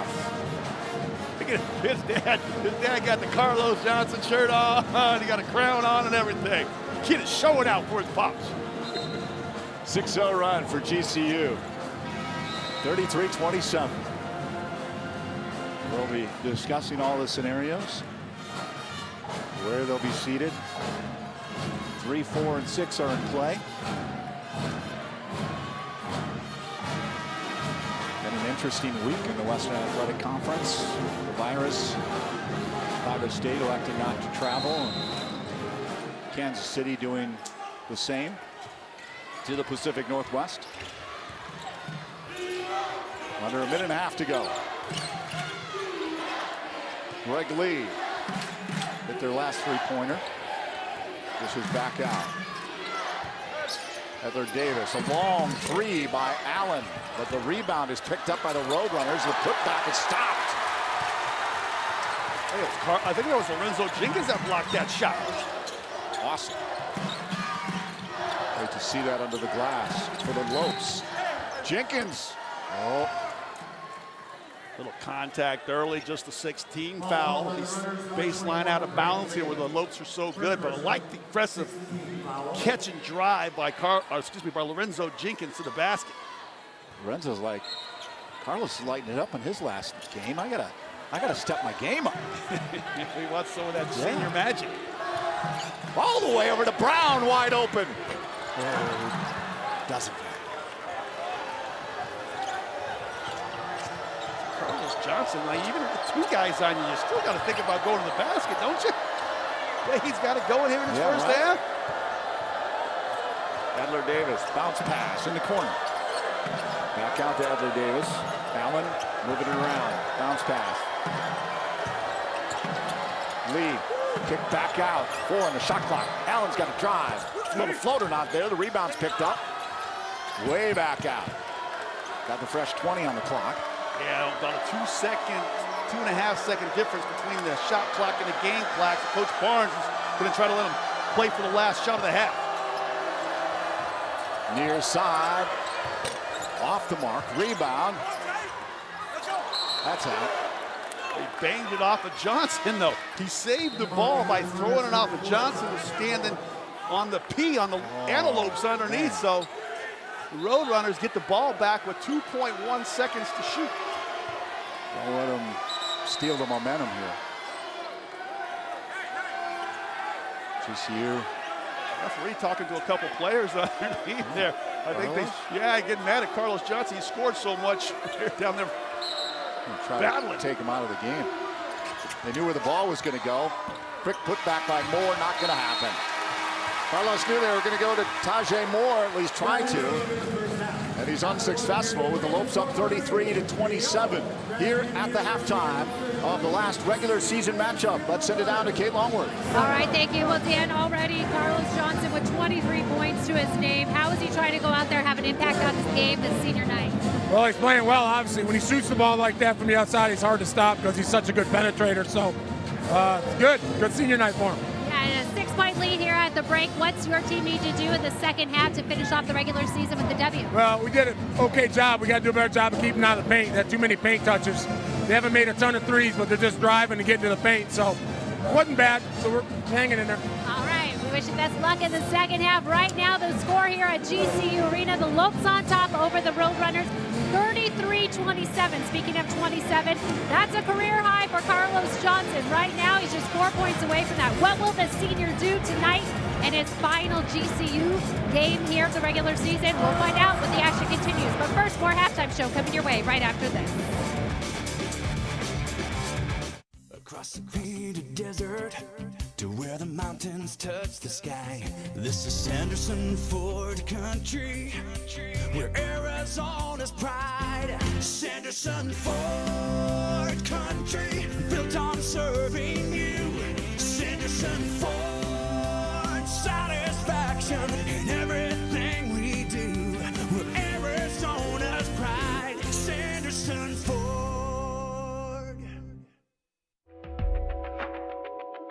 So one key component that makes the Waste Management Phoenix Open so successful is Cox Business. Over 700,000 people are going to come enjoy TPC Scottsdale, from digital TV to digital phones to security, and most importantly, that free Wi-Fi all over this property. We simply couldn't do it without a partner like Cox Business. We're grateful, we're thankful, it's a hole-in-one. Today at Whataburger, we're cooking the Buffalo Ranch chicken strip sandwich. You asked for it, and it's back. We got 3 chicken strips, 2 slices of Monterey Jack cheese, Whataburger's own buffalo sauce, a little bit of buttermilk ranch. The combination is just right. It's crunchy and then it's spicy and then it's cool. Your mouth is exploding with flavor. It just all works together, and then you add the cheese in there. It kind of wakes me up, honestly. My goodness. I can see myself eating this every time I come here. The Buffalo Ranch chicken strip sandwich. It's back, and it's only for a limited time. Order all your favorites from your phone. Kate Longworth, welcome you back here to the Lopes Halftime Show, coming at you live here on Fox 10 Extra. Right now, the amazing Vladik in action behind us. He is the halftime entertainment, but the Lopes so far very entertaining in their final regular season game here at GCU. Right now, they have the 6-point lead over the Roadrunners. And I am joined now by some very special guests of the Forrest family, Bayard and Truitt with me. They were members of the 74-75 championship team back when it was GCC, Grand Canyon College out here. And guys, first and foremost, what do you remember about that magical season when you were able to capture the NAIA National Championship? Well, the NAIA tournament was really tough because you had to win 5 games in 6 nights, no losses. And if we hadn't had a team that cared more about winning than what we did about scoring, it didn't matter who scored the points. We just wanted to win, and we had a coach, Ben Lindsay, that knew how to put the right guys on the floor to win games, even against players that thought they were a lot better than us. And for you guys to be able to play together, you were both All-Americans. What did it mean for you to go out that year? The year before, the team fell short of that championship. To go out in 74 and get the victory, what did that mean for you in that 74-75 season? Well, I better first clarify, I wasn't an All-American. We had a couple of others, but it was just a special time for us. We worked for a number of years getting to the tournament. We won it the 3rd time we were there. It was a little bit hard to lose the 4th time we were there as defending champions, but it was still a great ride. And for you, I know Grand Canyon College as well as the university means a lot to your family. What history and traditions do you guys have with the university and the basketball program? Well, the main thing would be that we have 3 generations of our family that have been at Grand Canyon. My dad, as Baird said, and my uncle played here. We played here, and then Baird's kids were here as well. We had one professor, Dr. Puckett, that taught all 3 generations of us. It's so great. Obviously, you have the pride in the Lopes. When you're out here tonight on the court, how have things changed? Because it seems like every day there's more growth here at GCU. Well, you know, it's just amazing to come back and see this kind of a situation now after playing in a little tiny gymnasium where we could only get about 800 people into the entire gymnasium. And so now to see this, I'm just proud of our coach, Ben Lindsay, because here's a guy that won 2 championships in 3 years here, the 75 and 78, and he is by far, I've played at the professional level and have been in some of the best programs anywhere. Ben Lindsay is by far the best coach I have ever sat under or played for in my entire life. It's amazing because here you are, 4 decades later, you're still talking about his leadership and how he was as a coach.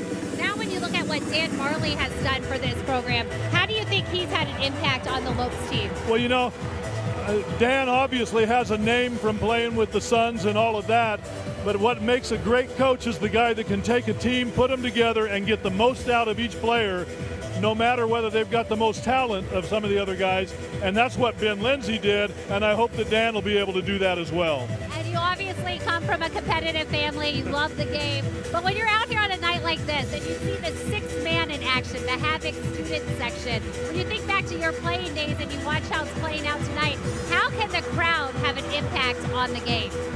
Well, these people have to have a big impact on this team, and it's a lot of fun. I'm sure it's exciting for everybody that's here. In the small gym we were in, it was packed to the gills, and they made a lot of noise. It just was on a much smaller scale, but it always lifted our team. You guys gave them a lot to cheer about, and hopefully the Lopes can continue the winning ways. Thank you so much, the Forrest brothers, for joining us here on the Lopes Halftime Show. We're going to take a quick break, sending you out with a little halftime entertainment. And, well, the Lopes are hoping to finish sky high here as well tonight on senior night. When we come back right after this quick break, Barry and Scott join us with highlight stats and much, much more. We'll be right back. Bossy, bossy. Just looking at my kids like I'm bossy. Bang, bang, bang, bang. The wild little S to the base, step London and mid on edges. Is it? Canyon State Credit Union, a local credit union serving the Valley for over 65 years, can assist you in buying your first home, refinancing your current home, or if you're dreaming of a retirement home. Canyon State Credit Union can provide you with a fast and affordable solution that meets your needs. Let Canyon State Credit Union run the numbers on your dream. Visit canyonstatecu.org or call 623-580-6015 for more information. Canyon State Credit Union, committed to you. We do business in accordance with the Equal Credit Opportunity Act, MLS number 410376. Curiosity fuels you. So when you're ready for a fulfilling new career, let your curiosity fuel that change. Grand Canyon University's online degree programs in technology make it convenient for you to achieve your dream. GCU teaches you how to plan for innovation. By applying that knowledge to today's most challenging problems, you're helping to build a better tomorrow. Find your purpose at GCU, where advanced technologies drive education. Private, Christian, affordable. Visit gcu.edu/online. Rock a showstopper, beats, get it crunk and wired. Wave your hands, scream loud. Everybody here, get it out of control. Wow, the amazing Slatic. I don't know how old he is, but he's older than me. And he just went up and did a handstand on about 10 chairs stacked up. There's no way I'm getting up that high on those chairs. Slatic's making me feel really pathetic. But talk about feeling pathetic. Roadrunners, when they're taking on Carlos Johnson, there's a bad segue, I apologize. But 23 points in the opening half for Carlos Johnson. Carlos Johnson's been absolutely fantastic in this basketball game. He's been aggressive offensively. I mean, right from the very beginning, he started off coming off a screen, knocking down a jump shot, and once he saw that ball go through the basket, boy, he got a little taste of something he really liked, and he wanted more of it, a lot more of it. 7 of 11 from the field, doing it in a variety of different ways, got a block shot. He has been everything that this team has needed offensively, but they got to do a better job defensively. Coach Marley mentioned how they're getting pummeled inside. They're a minus 12 points in the paint right now, and the bench, 15-3 disadvantage. Roadrunners get a job done off the bench. Those are your SRP first half highlights, delivering water and power, not Commonwealth Insurance. The way insurance should be, brings you the first half stats. And the field goal shooting percentage came down. It was like 67% at one point when they were on that run. Yeah, they were on a run, and then the Roadrunners came back and took the lead by going inside. We're bucket after bucket. But the Lopes were doing a good job. 34% field goals percentage. What I like is the three-point shooting, 6 for 14. So 5 more made threes is the difference in this game right now. Yeah, Carlos is draining 23 of the 33, and Alessandro Laver still looking for his first point here in the game, as the Lopes try to close out their final regular season schedule with a victory to put an end to a 4-game slide. We'll be back with more of our halftime festivities from GCU Arena after we take this timeout. Wait, let's actually do it right. Hi guys, what's up? Have you guys ever heard of Ask GCU? I have heard of it. I have before, yeah. What is your favorite Ask GCU episode? Well, I should go to GCU. Probably the best food place. You know, we all love food. Yeah. So probably that episode. What's the best way to drink a stampede? Go-karts. What is your favorite Ask GCU episode? All of them. Yeah, thank you. My favorite episode is probably where they asked about the Chick-fil-A line. The breakfast one's pretty good. The one where you guys talk about the best places to have breakfast on campus and everyone said Chick-fil-A. That's the best breakfast I ever had. The Welcome Week episode. The Welcome Week one, that one's really clutch. The Welcome Week, where Brittany jumps around into people's cars and asks them questions. Remember, kids, don't get into people's vehicles. I just really like you guys. I just like it when you're in it. You too. Tweet hashtag AskGCU to get your question featured.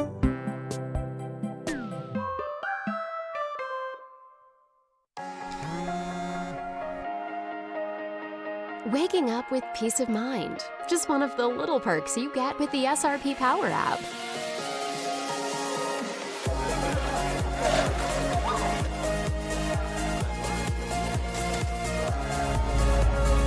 Use it to make conscious decisions on the energy you use every day. No guessing. Everything you need to know. Download the SRP Power app now. SRP, delivering water and power.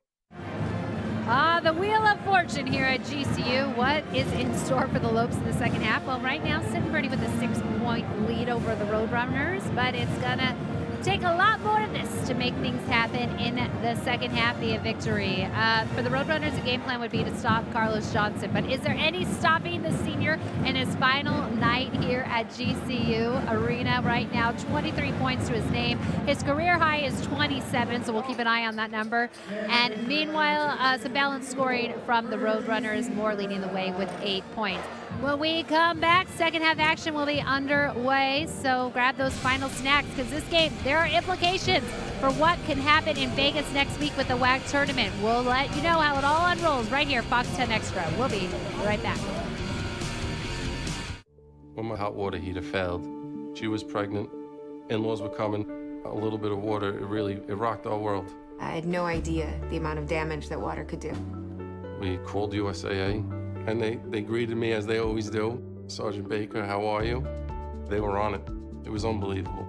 Having insurance is something everyone needs, but having USAA, that's a privilege. We're the Bakers, and we're USAA members for life. USAA. Get your insurance quote today.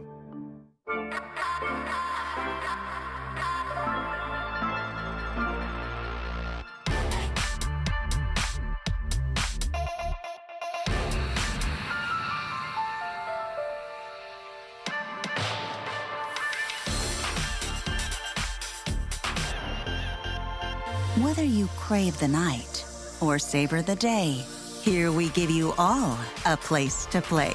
Talking Stick Resort. Play in style.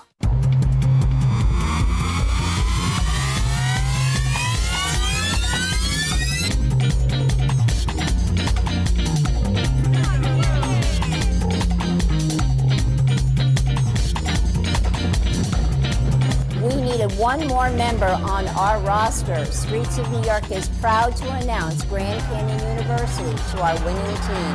We are now the official pizza of GCU. Go Lopes. On top of Bakersfield, 33-27 here on homecoming night. Earlier, before the game, Derby cart races, an annual tradition. It got pretty, heated here. Oh, it's competitive. Yeah. They go hard down there. It's a good thing they put hard hats on those drivers, because I seen it just like that. A couple people go down. Yep. There goes a dislocated Insurance. shoulder. Commonwealth Insurance is tonight's sponsor. The way insurance should be, he might need some Commonwealth coverage. Need some health insurance. Wow, those are some big lids. Oh, I've been seeing these big head hats here. Those are cool. I like those. I get one. 33-27. Imagine wearing one of those to a D-backs game this season. Yep. Saw him out of the open, too. Our watch and win winner is Elizabeth Weiss from Gilbert, Arizona. Congratulations. Couple of tickets to the Western Athletic Conference Tournament at the Orleans Arena in Las Vegas are headed your way. We hope to see you there. And if you're unable to, you can't come out to Vegas and join everybody out there. You catch the game previews and post-game interviews live on the GCU Lopes Facebook page. Simply go to facebook.com/GCU Lopes. Paul Crow, the Lopes Insider, Michael Potter will have all the radio coverage for you on 1580 AM, 99.3 FM, 95.9 FM. ESPN Plus will also have coverage of the tournament. Should be a good one. Baseball. Have you been to the spring training baseball games yet? I have not, but I was thinking about it. Have you? I did. I went out and watched the Cubs, Sloan Park. D-backs weren't playing at Salt River. Checked out their action last Sunday, and you know what I want to do? I was watching those guys batting practice. You think Coach Andy Stankiewicz will let me do some BP one day? I think that'd be a great idea. You know, baseball was my first love. I was a home run hitter. Yep, I know that. Yep, I led the league in home runs. How old were you? 10, 11, and 12 years old. Ooh, the Roadrunners come out, and Edler Davis hits early on here. Well, they were freezing cold from behind the arc in the first half, and lo and behold, the first shot they take in the second half is a 3 and find nothing but twine.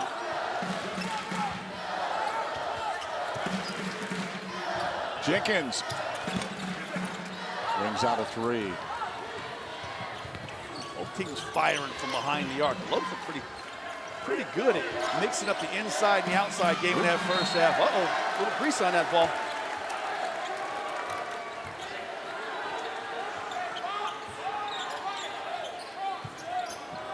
Blackshear brings it up. Coach Barnes. Coach Barnes been doing it for a long time. Over 500 record for his career. A couple different stops, taking 2 different teams to the tourney. Near side, Blackshear. Oh, money! I've been saying this kid's getting better and better. I really love this young man's game. Hey, just plays beyond his years. I was a little bit, suspect for those 4 titles, all the hype he had coming in this year, but he has lived up to the hype. Tajay Moore tried to drain a 3. Rebound pulled down by Lorenzo Jenkins. Up for Isaiah Brown, driving, and a charge committed by Isaiah Brown. Yeah, he got him. Yeah, he was a little out of control right there. Wanted to get into that painted area. Kept trying to push the ball, but go back to that Blackshear 3 one more time. Great skip pass. Cross the top of the defense, and Blackshear sent it home.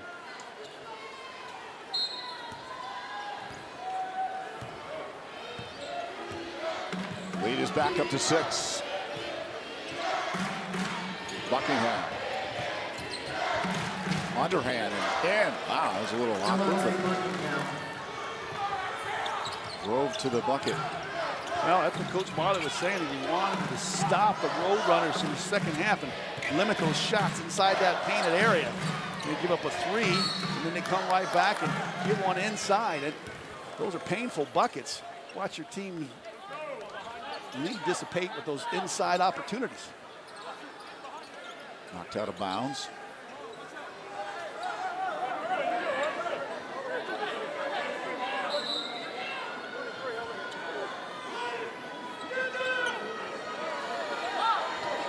Your attention, please.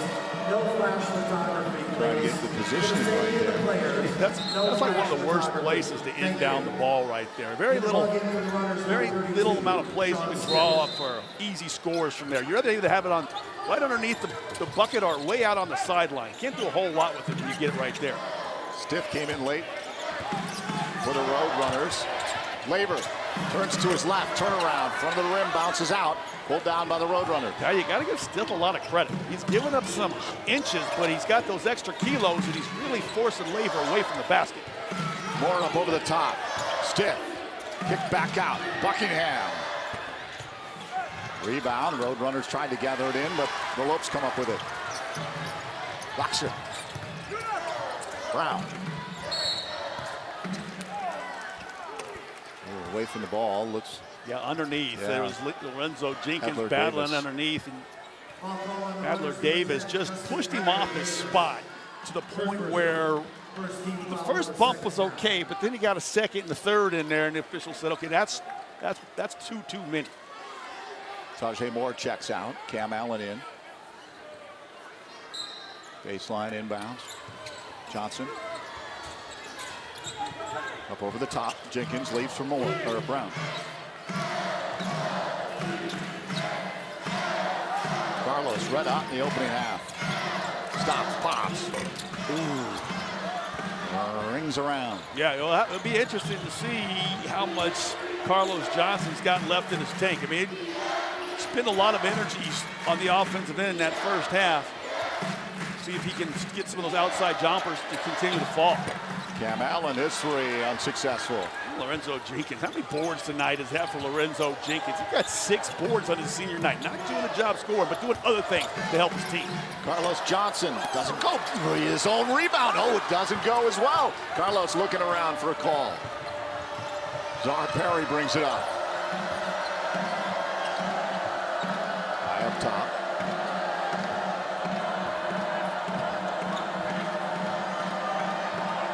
Eldorado, Arkansas native. Near side, Buckingham. Underhand, foul committed underneath. Yeah, that's that skip pass. As you try to close out, you got to close out on balance and under control.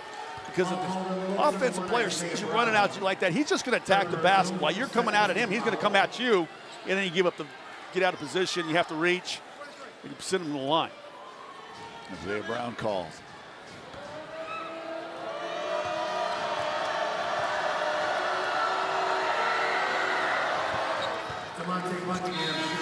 Brown takes a seat. Mikey Dixon steps in. Yeah, Mikey Dixon had himself a 3-point shot in that first half, so that was the only action they got off of their bench in that first half. So Dixon have to do a little bit better job trying to give these guys a rest. And Carlos Johnson, 4 shots here in this half, all right around the rim, but none of them have fallen. He could use a bit of a breather offensively and come back and finish the game strong. Edler Davis takes a seat. Greg Lee comes in for the Roadrunners. Yeah, the scorekeeper over there forgot to blow the whistle after the, or hit the horn rather, after that made free throw. The officials were right on top of it though. Buckingham takes a seat. Look at this They're trap. swarmed, yep. Mikey able to get it over to Blackshear. Blackshear's so good with that ball. He has really saved the season for the Lopes this year. Blackshear stops, pops. Good! I got a man crush on little Blackshear.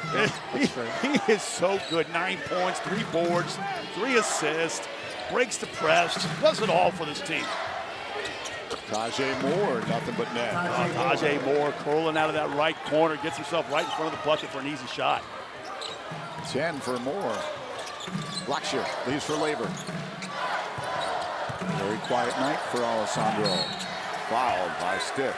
Yeah, he just kind of shaking his head like, what have I got to do with this big man down here?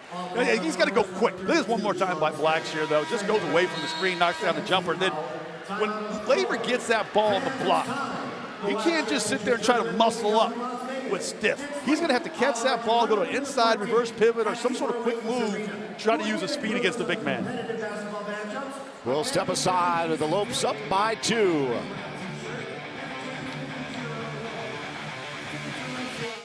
When my hot water heater failed, she was pregnant, in-laws were coming, a little bit of water, it rocked our world. I had no idea the amount of damage that water could do.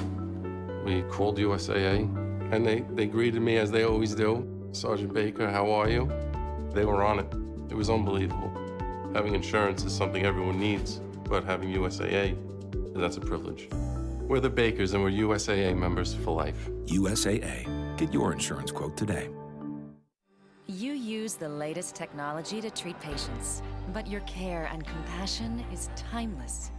Advancing your career means helping more patients and providing even more care. Grand Canyon University's online programs in nursing make it convenient for you to become the expert every patient deserves. Find your purpose at GCU, where advanced technologies drive education. Private, Christian, affordable. Visit gcu.edu/online. GCU men's basketball is brought to you in part by Sanderson Ford. The best way on a new Ford is at Sanderson Ford.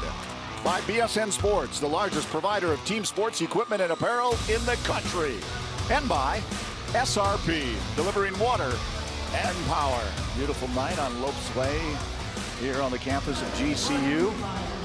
For every three-point shot that GCU makes, Canyon State Credit Union will be making a donation to the Students Inspiring Student Scholarship. For more information, go to giving.gcu.edu.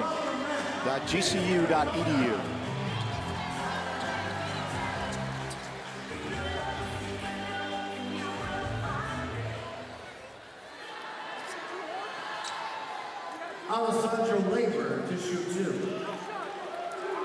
Kind of scoreboard watching over here, Barry. I've been paying attention to this basketball game, UTRGV with Cal Baptist.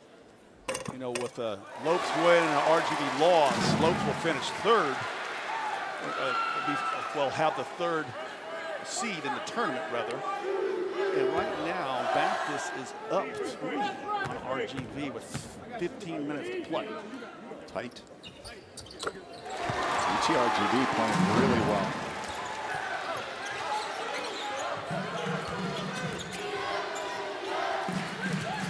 California Baptist looks like they're ready to get going and be tournament eligible already. On Encore and company. Bakersfield. This is the last time we're going to get a chance to see Bakersfield. Yep. They move to Big West Conference next year. Czar Perry, one on the shot clock. Do they know it? Oh, that was off. Oh, no. Come on. Second chance points. Expired. Short with it. Look, Blackshear down there snatching on the board. He's got 4. Dixon, gave him a wide open lane there for a little bit. No whistle. Labor, somebody grab it, a hot potato. Nice job by Blackshear. Pulling it back out and says, let's reset the offense. Blackshear up over the top. Carlos Johnson turns, fires. Oh, yeah. He had like a little double hitch on that one. It wasn't the prettiest looking jump shot. Oh, nice job by Labor. Stop. Blackshear kicks out. Dixon puts it on the floor, drives baseline. A little off balance there. Lendak there. Like his equilibrium was off. Not going to happen. Rebound pulled down by the Roadrunners. He had a good possession there. It just didn't look good. I mean, I don't understand if Dixon's hit a three-pointer early in this game, but it just really didn't have anything going there. He kind of wobbled along the baseline and then shot a 3. I like the play before where they brought it back out and reset the offense. Oh, pushed back out by Stiff after the miss by Greg Lee. Stiff doing a nice job on the offensive glass. 2 of the last 3 possessions, he's kept the ball alive. Moore popping his way in, not there. Lorenzo Jenkins with the rebound. All right, that's going to drive me crazy if Moore does that one more time with that travel and the officials don't call it. That is traveling. The Euro step I've finally gotten used to, but I'm not going to watch a guy out here, Fred Flintstone, his way to the basket without the officials calling it. Carlos Johnson! Carlos Johnson is the man of the night. Doing a great job filling it up for the Lopes. Get him the ball every time. Czar Perry kicked out Buckingham. Long distance, not there. Carlos has tied his season high of 27 points. That happened on November 22nd against Valpo. Yeah, he's going for 30 tonight. We saw that early on. When he had about 17 points, he had that glimmer in his eye like, there's no way I'm going to be stopped tonight. And that's what I was saying about that double team. Just because the double team comes doesn't mean you got to give the ball up. Just spin away from it and knock down the outside shot. Not a place I'm sure Stiff is comfortable shooting from, as he has not been successful from beyond the arc. I'm not sure if that was inside the line. And look who's coming in for him right away. Wow. Coach Barnes don't play that. He said, I need your muscle on the offensive glass. I don't need you out here shooting threes. 0 for 7 are the Roadrunners on their last 7 trips down the floor. Stiff now 0 for 6 from beyond the arc. Blackshear almost gets it knocked over by Cam Allen. Had some difficulty bringing it up. Ooh, that was a nice, nasty little crossover, but Lorenzo Jenkins. Yeah, over and back. And Carlos Johnson does the right thing there. He got to go get the ball to make sure you can get your your buddies back on the defensive end with you to reset your defense because you don't want to give up a cheapie, that live ball. Ellen near side, plays catch with Perry. Doesn't drop for the Roadrunner. Roadrunner stuck on 36. The Lopes can get a bucket. Give it to Carlos Johnson. He's trying to work hard down there on that right block. To their last 8 now. The runners. Laxer. Lorenzo. Inside the arc. Rings out. Loose ball picked up by Czar Perry. Lorenzo Jenkins working hard on that offensive end, but he just can't get anything to fall. Kicked out. Cam Allen for 3. Yes. Nice drive and pitch for the three-point shot. Carlos Johnson came flying at him. He still had the concentration to knock the shot down.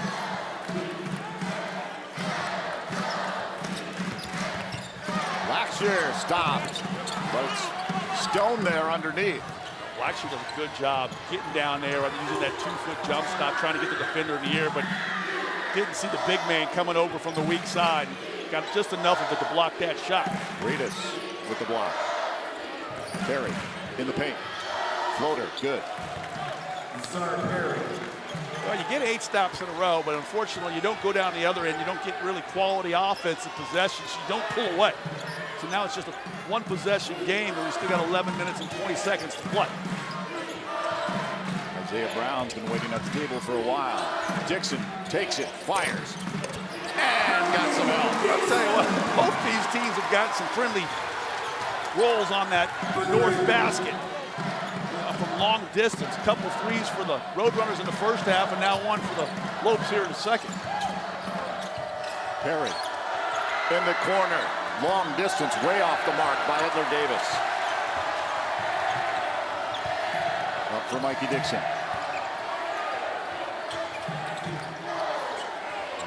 Tempted.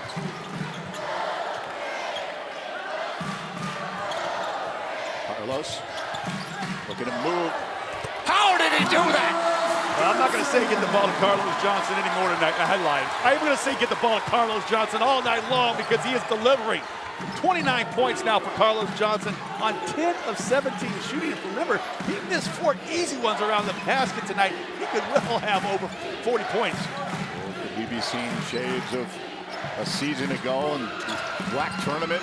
Back-to-back 30-point performances, propelling the Lopes to the conference tournament championship. Yeah, walk it up, give Carlos Johnson the ball. He wants to come out of the game. If I'm Coach Marley, I'd rather take a timeout and keep playing with Carlos Johnson than sub him out of the ball game.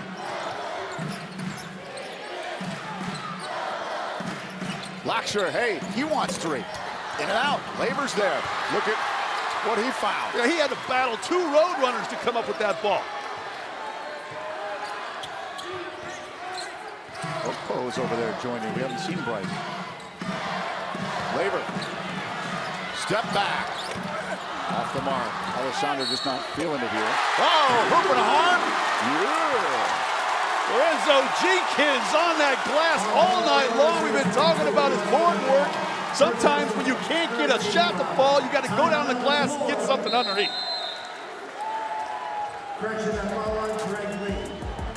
Carlos Johnson taking it. Look at that move. Sweet.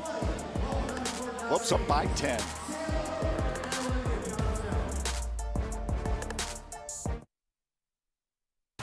When it comes to school spirit, we do it best. Lopes up. Lopes up. Lopes up. Lopes up from Afghanistan. Hear the thunder. Hear Lopes. Lopes up. Hear the thunder. GCU, they give you the tools to find what your purpose truly is. My name is Joseph, and I'm earning my Bachelor of Arts degree at GCU. There's the thunder in all of us. Come find your purpose at Grand Canyon University.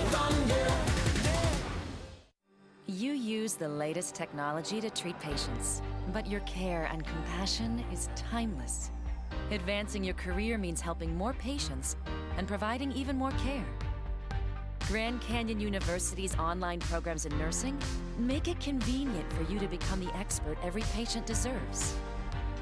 Find your purpose at GCU, where advanced technologies drive education. Private, Christian, affordable. Visit gcu.edu. The homecoming king and queen just announced. Ginger, the queen from 1955. Puts the crown on the queen's head. Yeah, king and queen, huh? Yep. You're probably like king and queen, weren't you? Or king, brother? Were you No, on the homecoming? are you on the homecoming court? You had to bring that up.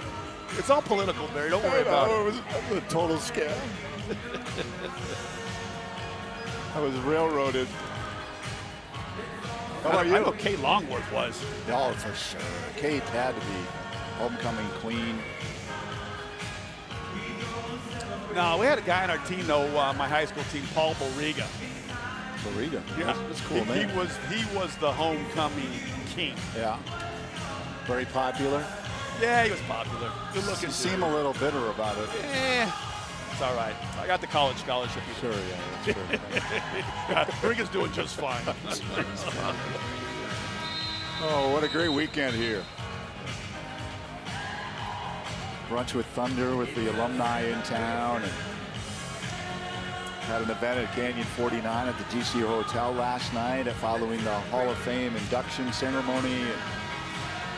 It's been a great couple of days here, welcoming back alums and honoring the seniors here tonight. The last basket by Lorenzo Jenkins is good. He'll shoot one. Oh, time here for a three-point play by Lorenzo Jenkins. Yeah, he pushed that lead back to 10. They had it at 13 in that first half at 17-4. And this is now, again, their second largest lead of the night here, 12 points at 9 minutes and 32 seconds to play. I mean, as we know, it's going to be a wild ride down to the finish. It seems like all the games for GCU this season at home have come down to the wires, but they're enjoying an 8-0 run at the moment. Lorenzo takes a seat, little breather, 3 points and 9 rebounds.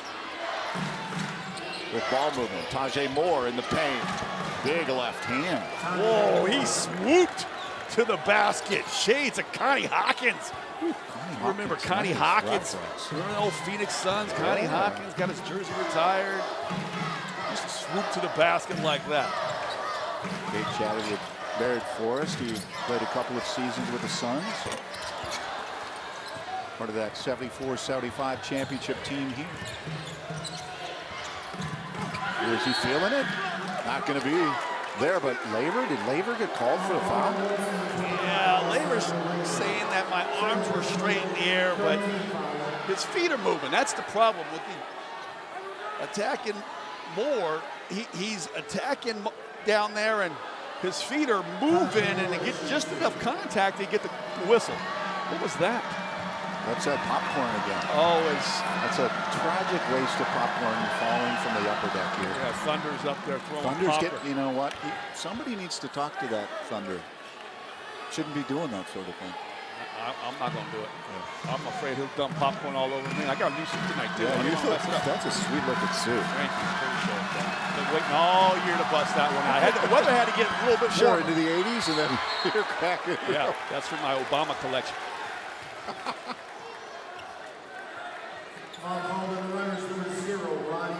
Rita's called for the foul. Coach Barnes.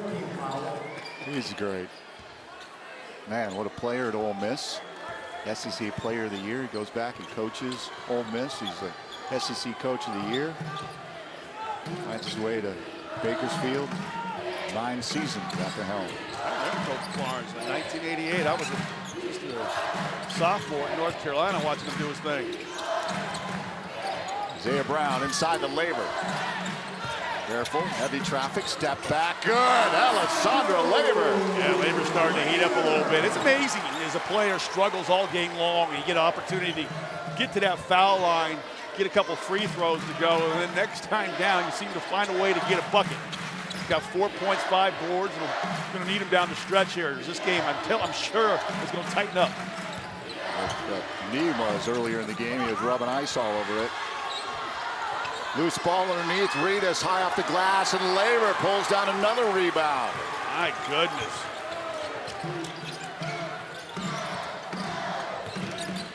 Look at the 1955 homecoming queen, and the king and queen just announced here in just a moment. Oh, how did that not drop for Blackshear? Oh, that was a beautiful move by Blackshear. Splitting two defenders, going behind his back, switching from the right hand to the left, and just couldn't get the ball to go. And look at, he almost got that steal down there, too. This kid plays hard. Blackshear is going to be called for the foul. There's a timeout on the floor with 7:28 to go.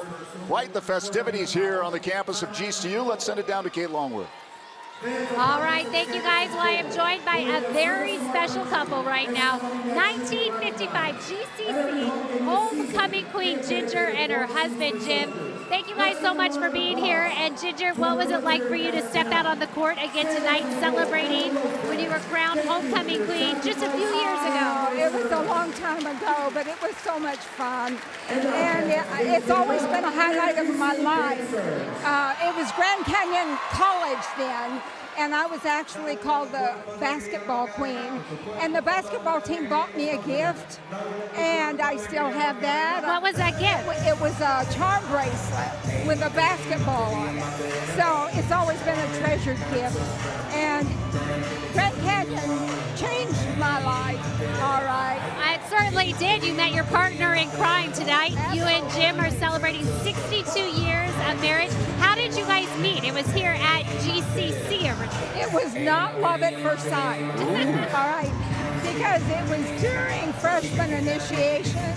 He was a sophomore. I was a new girl on campus as a freshman, and he was kind of torturous. You know, they were out together, and so we liked each other for a long time before we decided it was more than a crush. And it's never gone away. It's wonderful. So what are some of the keys to a long-lasting marriage? You guys are celebrating 62 and you keep counting. What does it take to have a long-lasting marriage? It's God's grace and love, and always kiss her goodnight. I love that. And no more hazing, all right? And now we welcome in the seniors who are just crowned homecoming queen and king this year. Chris and Haley, congratulations. What did it mean to be honored at halftime, or at just moments ago? It means the world. I mean, we love GCU, and we are great friends, and it was just such an awesome time to be able to do this together. Yeah, it's just a great opportunity to be recognized by staff and faculty, and be voted for by our friends here on campus. It's been great. All right, well, congratulations, guys, and I'll tell you what, the future is bright. Chris and Haley, both seniors. Chris is majoring in psychology. He loves sports, and Haley is majoring in Christian studies, and her goal is to step foot in every nation in the world. Lofty goals, and we wish them all the best of luck. Every nation? Wow. That's awesome. Great smiles on those two, by the way. Torturous. Charge. I was wondering which call, which way it was going to go. I know. Looked like the official under the basket was going to say charge, but the official out top called for the, charge, and then the official underneath was going to call for the block. But nice job by Mikey Dixon, stepping in there and taking one for the team. I love Jim and Ginger Carter, too. Sound like they got a little fire going there, too, in their relationship, don't years. they? Said he got a little sugar every night before he goes to bed. Sleep on him. Back to the action. 7:10 to go. 10-point Lopes lead here in the regular season finale. Okpo leaves for Carlos. He's been red hot. Laver. Hand it off to Isaiah Brown. Look at a turn. Stopped. Ooh, reaching over there. Laver kicks back out. Shoot. Right at the buzzer. Oh, yeah. Baby. Oh, they're going to take a look at this one. Yeah, take a look at it. I'm not 100% sure, Barry. You sound real sure, but I don't know if Brown got that. The shooting motion was well underway, but I'm not sure if it left his fingertips before the buzzer went off. Well, my buddy Kurt Olson's over here saying good bucket as well. Jared, what's your call? Jared says no, so Jared, it's really? 2-2. Seriously. We'll find out. We got the good replay guys in the truck. They'll fire this thing up. I'd like to see it go, don't get me wrong, but I don't think so. Wow. Let's take a look at it one more time here. Isaiah Brown, you can't see the clock. You can't see the clock or the red light on that one, so that angle didn't tell us anything. Okay, here we go. Here's a better shot. Can we get the? Oh, it's just. I can't see the game clock or the shot clock in that one. Well, I guess nothing's. If that's the only two angles the officials have, and they rule it a good bucket, they rule it a good bucket, it's going to be a good bucket.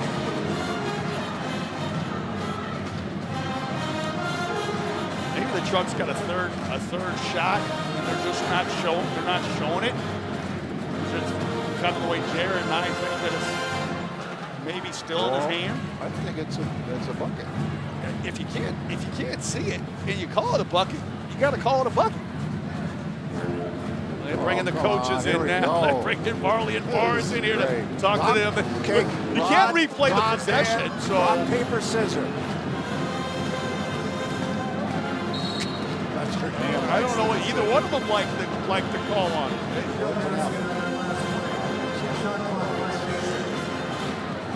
Jared won. This is so much fun. Yeah, I hated to call it. I've seen a couple thousand games in my day, and one just looked like it was steel on his fingertips. Better not get down to the deciding factor of this game. Can you imagine? Now we got 6:46 to play. Riding on this one as Cal Baptist is holding a 4-point lead over UTRGV. And that one with 7 minutes and 13 seconds to play. Stiff. He was weaving down there for a big man. I gotta give it up to Stiff a little bit. Just makes me mad because the big man's down there working hard all night long, and he gets called for traveling when they've been out on the perimeter just running around, and they don't blow the whistle on the little guys. But they love calling it on the big fellas underneath here. Let's see if he travels. 1, 2. Yeah, okay. He did a little slide and a bunny hop down there, let it go. But they've been letting the guards travel. Not fair. Of course, says the big man. Showing some love to the other bigs. That shows us together. You don't like those little guys. Isaiah Brown. How about that little guy coming in off the glass with a kiss? Yeah, Isaiah Brown says, all right, you're not going to give me credit for my long distance shot. I'll just run it on up into the middle. 5 points, 5 boards now for Isaiah Brown. Rajay Moore steps out. The wing, bounce pass. Greg Lee. Airy pass. Looking for Jar Perry. Marley's going to pick it up. He's coming out of this one. He got himself in a tough position right there where he kind of used his dribble up, but he had his back to the basket, so he just... So I got to throw this ball out because I'm in the 3-second restricted area, but I got my back to the basket, so I can't shoot it. But nobody really did anything to help him out there. Ford just kind of stood around. There was no player movement. Brown takes the inbound from Lorenzo Jenkins. Blackshear. Labor up for Carlos. Oh, that could have been just downright nasty. Yeah, Los wanted the ball up at the rim, and I think Labor just wanted to get him the ball. And he turned it over, and I was just getting ready to say, with under 6 to play, Lope's got to be smart with the basketball offensively. Don't do anything to allow these road runners to go off on a run of their own and try to cut into that 12-point disadvantage. Shutting down, Czar Perry trying to cut in, Stiff, back out, long 3. Arching, Stiff with a rebound, and missed by Allen. Stiff, he's been chewing glass on the offensive end all night. That's from a call in the game. Yeah, they got 12 offensive rebounds, but only 2 second-chance points to show for it. McCall with the left hand and in. Well, give him 4 second-chance points now.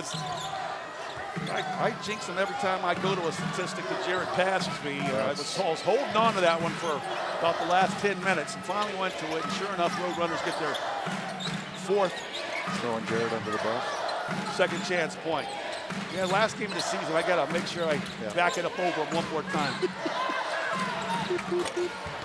I'm not sure what Labor was trying to do there. But see, that's the thing. The two turnovers on the last 2 trips down the floor. And just be smart with the basketball. Heather Davis kicked out. McCall stops. Ooh, look at this. Back-to-back buckets. Now just an 8-point advantage for GCU. 4:12 to play in the game. Justin McCall coming off the bench, adding the spark here for the Roadrunners. Labor for three, short. Picked up by Edler Davis.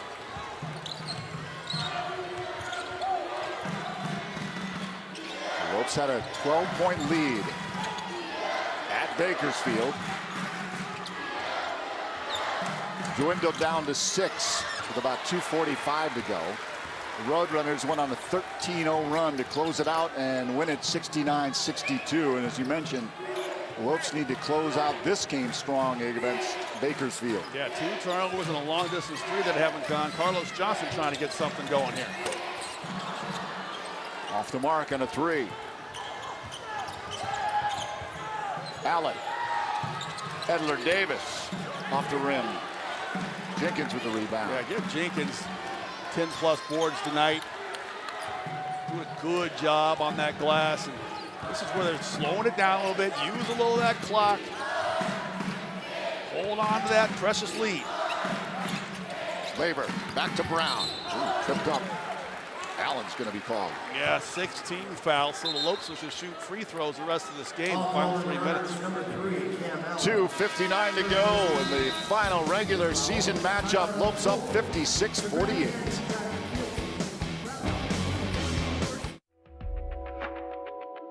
So one key component that makes the Waste Management Phoenix Open so successful is Cox Business.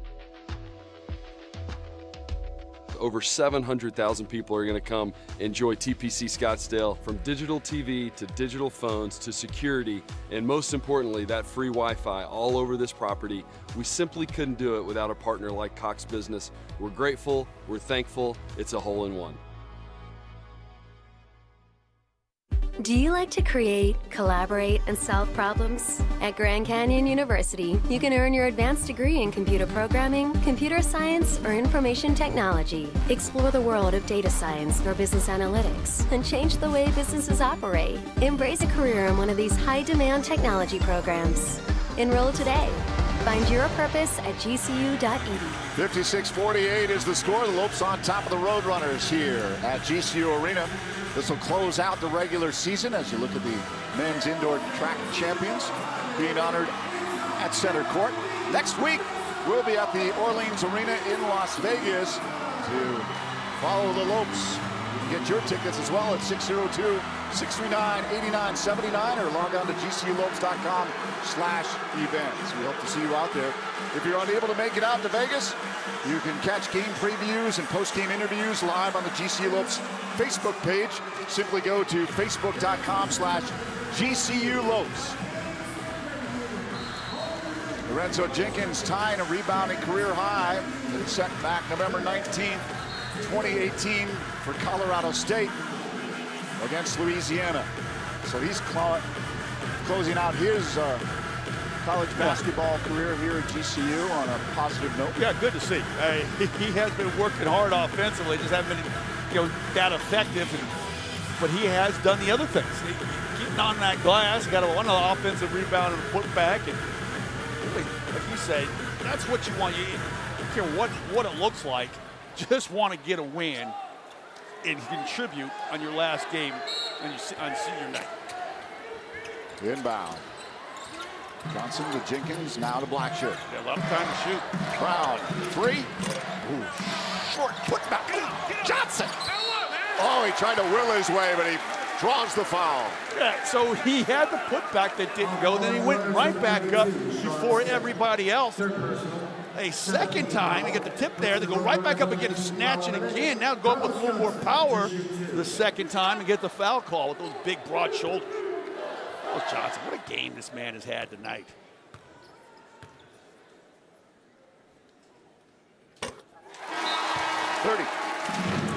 He got 30 points? 30 points senior night. That's great. I had 25 senior night. We had to survive a last-second shot. At the end of the game, we were up 2, and the guy went for a last-second shot on the baseline. Guess what, there? He stepped out of bounds. Saw a quick shot at Tajay Moore down there. So the training staff's working on that left elbow. Left arm.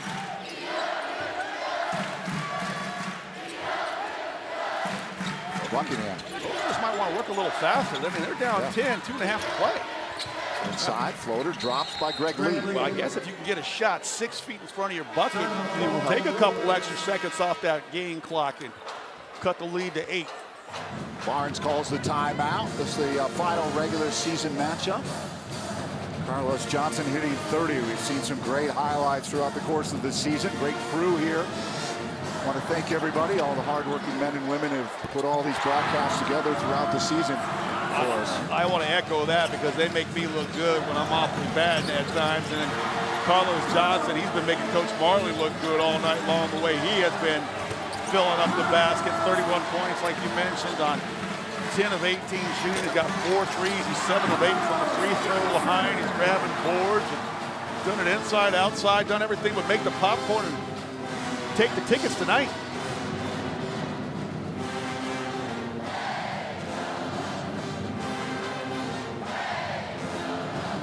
For Carlos, the 30-point game tonight, his third. Both of those others we mentioned earlier coming in those first 2 games of the WAC tournament last season. Yeah, well, is this a foreshadowing? I don't know what he had in those games in the WAC tournament or where he had tonight for his pregame meal, but he needs to have that every night in Vegas. Go to the same restaurants, at the same table, order the same food, because we're going to need him to continue to play like this right on through the championship game.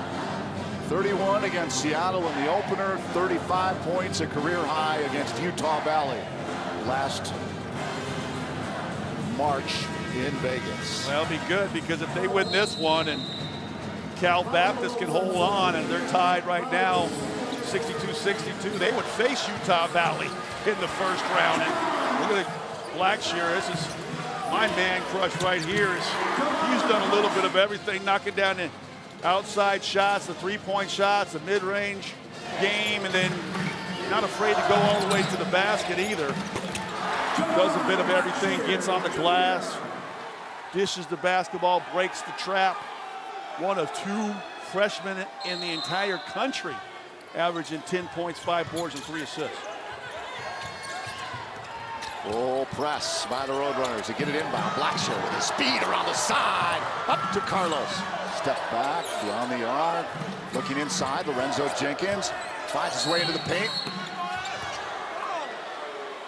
Wow, did they get a call?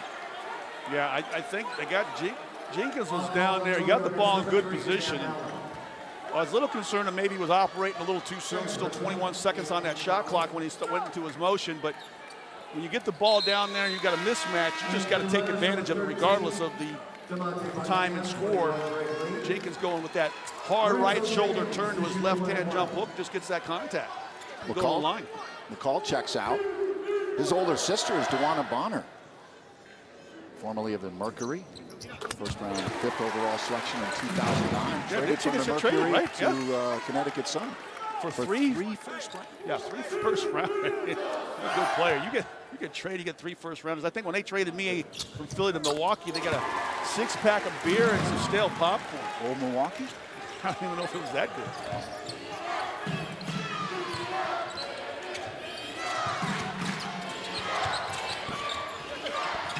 Tap back good. They just let Greg Lee. Everybody's just watching. Yeah, he just used his length and got right to the bucket. 2 minutes. Uh-oh. Oh, look at the Roadrunners. They're not going to go quietly. Hopefully there won't be shades of what happened at Bakersfield when they closed out a 13-0 run. Buckingham underneath. Johnson's there, but he's going to be called, or Jenkins rather, he's going to be called for the foul. Just when the Lopes need to clean their glass, they give up several offensive rebounds, and now all of a sudden they got a chance to cut this thing to a 2-possession game with this trip to the line. If he knocks both these free throws down, he got a 6-point lead with just a ton of time in college basketball. Minute 48 is like an eternity. They just kind of lost their focus coming out of that timeout. Gave up a couple offensive rebounds. Yeah, eerie similarities to what happened there. January tell these guys it's not a 38-minute game, fellas. We got to play all 40.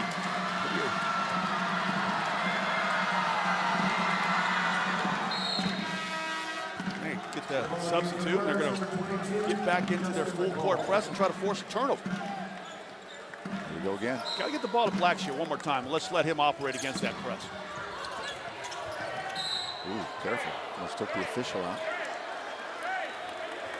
Doing a little foxtrot over there. Yeah, but it just didn't seem like the Roadrunners were kind of just, their body language wasn't good. They were down by 12, and now all of a sudden they got it to 6, and it seems like they got a ton of more energy in this one. Uh-oh. Ooh, get it into Brown, and he's fouled. Yeah, free throws. That was close. I mean, they threw it up right in front of the Roadrunners bench, and somehow Brown was able to go up there and snag that ball. Allen picks up his 3rd personal foul.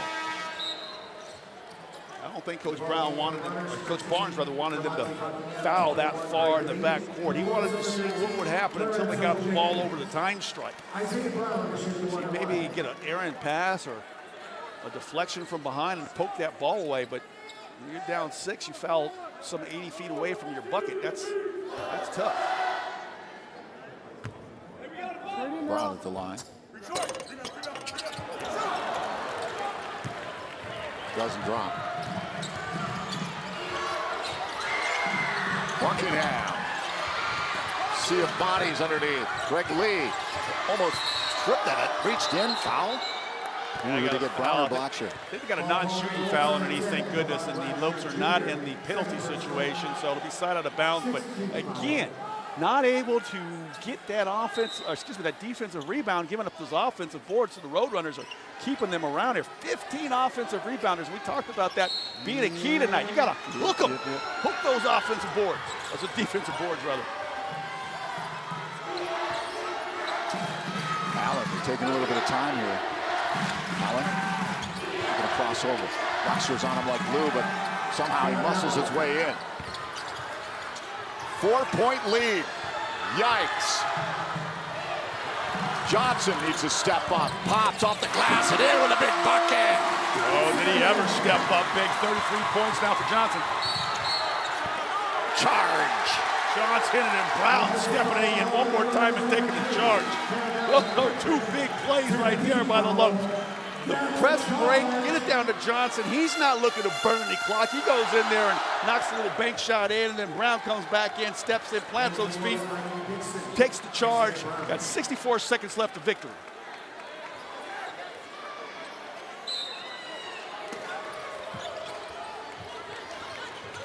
California Baptist up late. 1 minute remaining, the final regular season matchup. Dixon inside, Labor. Brown's wide open. 3. Oh. Heather Davis leaves it there. Roadrunners bring it up. Allen. Quick pop. Oh, nasty. Oh my goodness. That's the one thing you didn't want to happen. You had a 6-point lead. You give up the 3, you cut it, which cuts it to a 1-possession game. 43 seconds left to shoot. Now all of a sudden the Roadrunners do not have to foul on this defensive possession. Carlos hit a key bucket. Yeah, Carlos Johnson, after that press break, he comes down and knocks one up off the glass, but unfortunately, coming down the other way, find a guy right out there on the wing. You don't want Alessandro Labor out and then have to close out there on 3-point shooters and knock it down. So 59-62. Got a 3-point lead, 33 seconds left to go. You know they're going to put them on a light press, but nothing that gives up an easy opportunity for the Lopes the other end. They're going to have to work hard for a bucket here on this trip down the floor. California Baptist and UTRGV headed to overtime, tied at 67. A turn of events this would be. As that 3 seed with a loss could slip down to a 6 seed for the Lopes with a loss here and a UTRGV victory. Yeah, bad news out of Texas as the Vaqueros get a 3 at the buzzer by Levy to tie the game at 67-67 and send it to overtime. I tell you, the Vaqueros are going to be tough next week. Ouch. You're thinking, okay, a win here. Baptist takes care of the Vaqueros. Lopes get the 3rd seed, but all of a sudden, this game has gotten topsy-turvy, and the Vaqueros force overtime. Up for Laver. Leaves for Blackshear. Dixon. It'll take some time. They're going to get through that dropping defense. Yeah, they're going to run this clock down. It'll be interesting to see if they go to a high pick and roll and see if they can get the ball back to Laver on a pick and pop. They just need a bucket. Blackshear. He's got some open room. Dixon. Dixon drives, got to shoot. Picked up by Blackshear. It's on the floor. Timeout by Laver.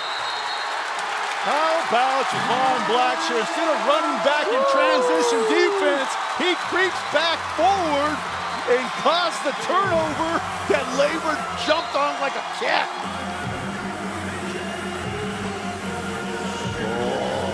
One more time as Dixon barely beats the shot clock. The ball's loose, and then you just see Blackshear decide, I'm not going back on defense. I'm going to try to come back and get a steal.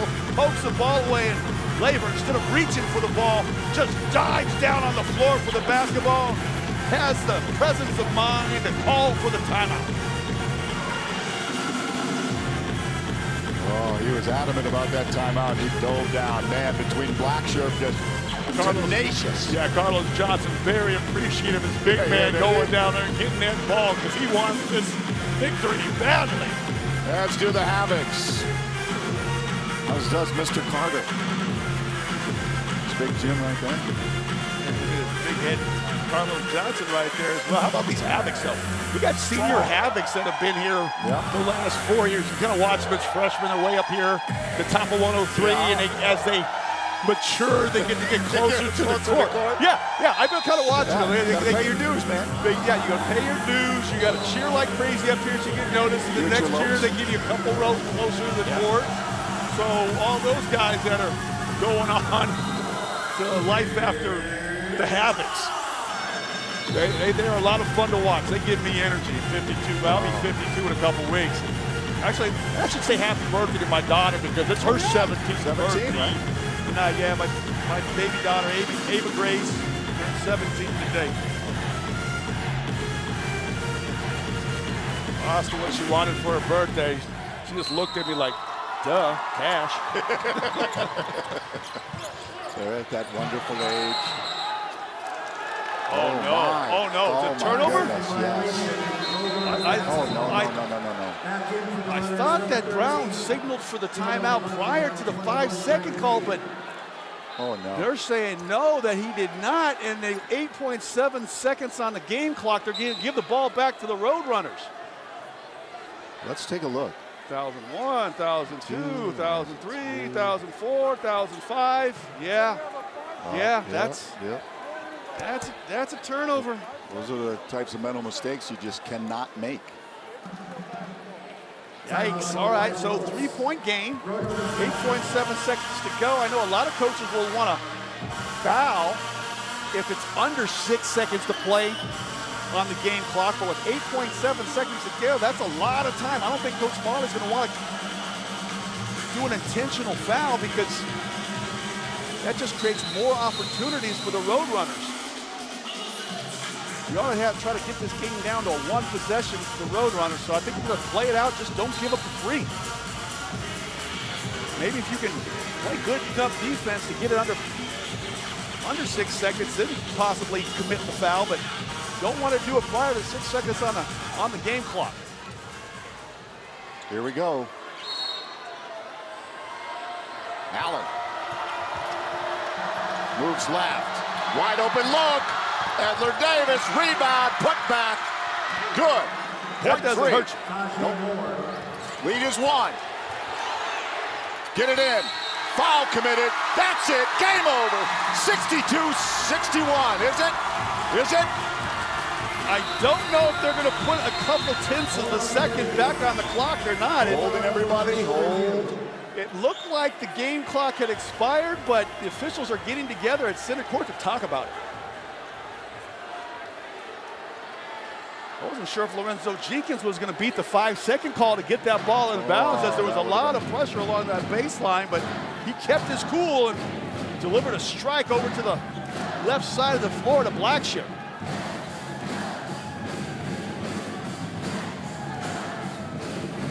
There's 0.1 on the clock.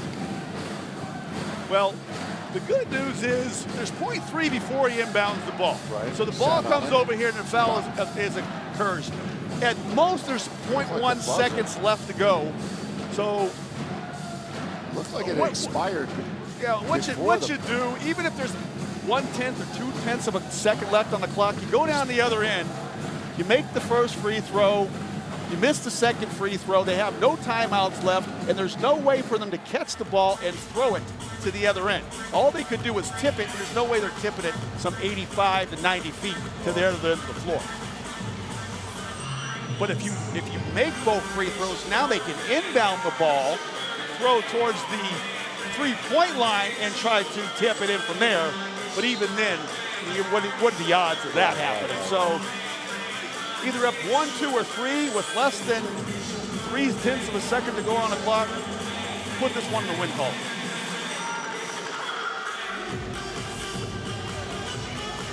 Never a dull moment. Yeah. Then that kind of a season. But yeah, even when they were up 12 with about 8 minutes to play, I'm thinking, yeah, buckle up. We've seen too many of these games this season that come down to the wire. So here we are, Blackshear. We'll see how they approach this now. How many pounds do you think Coach Marley sweats off in the course of these games pacing that sideline? Remember the one game that he had the shirt on? He was so soaked he had to come back with a T-shirt. Yeah, Coach Hayford gave him a high five because they were both wearing the polos. All right, so he makes the first one. Let's see if he takes my advice. They take my advice and you miss this one. I don't know. I don't know if this has been communicated.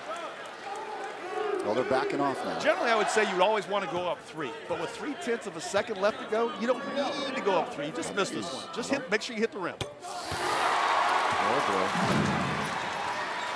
All right, here we go. Oh, picked off. That'll do it.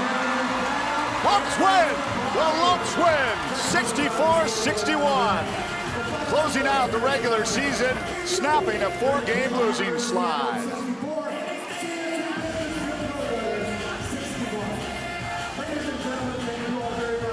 So we'll keep our eyes on that UTRGV game against California Baptist. Yeah, I got Baptist up 2 right now in overtime, 69-67. Johnson finishes with 33. 2 short of his career high he had in that semifinal matchup a season ago. Down to Kate Longworth. Well, exciting into the very last play, but you guys with the W. What's it mean to have a victory on this final regular season game of the season? Well, it's good because we were on a little bit of a slide, so got a little momentum going into Vegas, get a win here. Senior night, last home game, so it's great. And UTRGV, Cal Baptist are in overtime right now, so you don't know the seeding yet for Vegas, but what are you anticipating? What's the team need to do to be successful there? You know, it really doesn't matter who we're playing. Anybody can beat anybody. We're just going to have to play really well.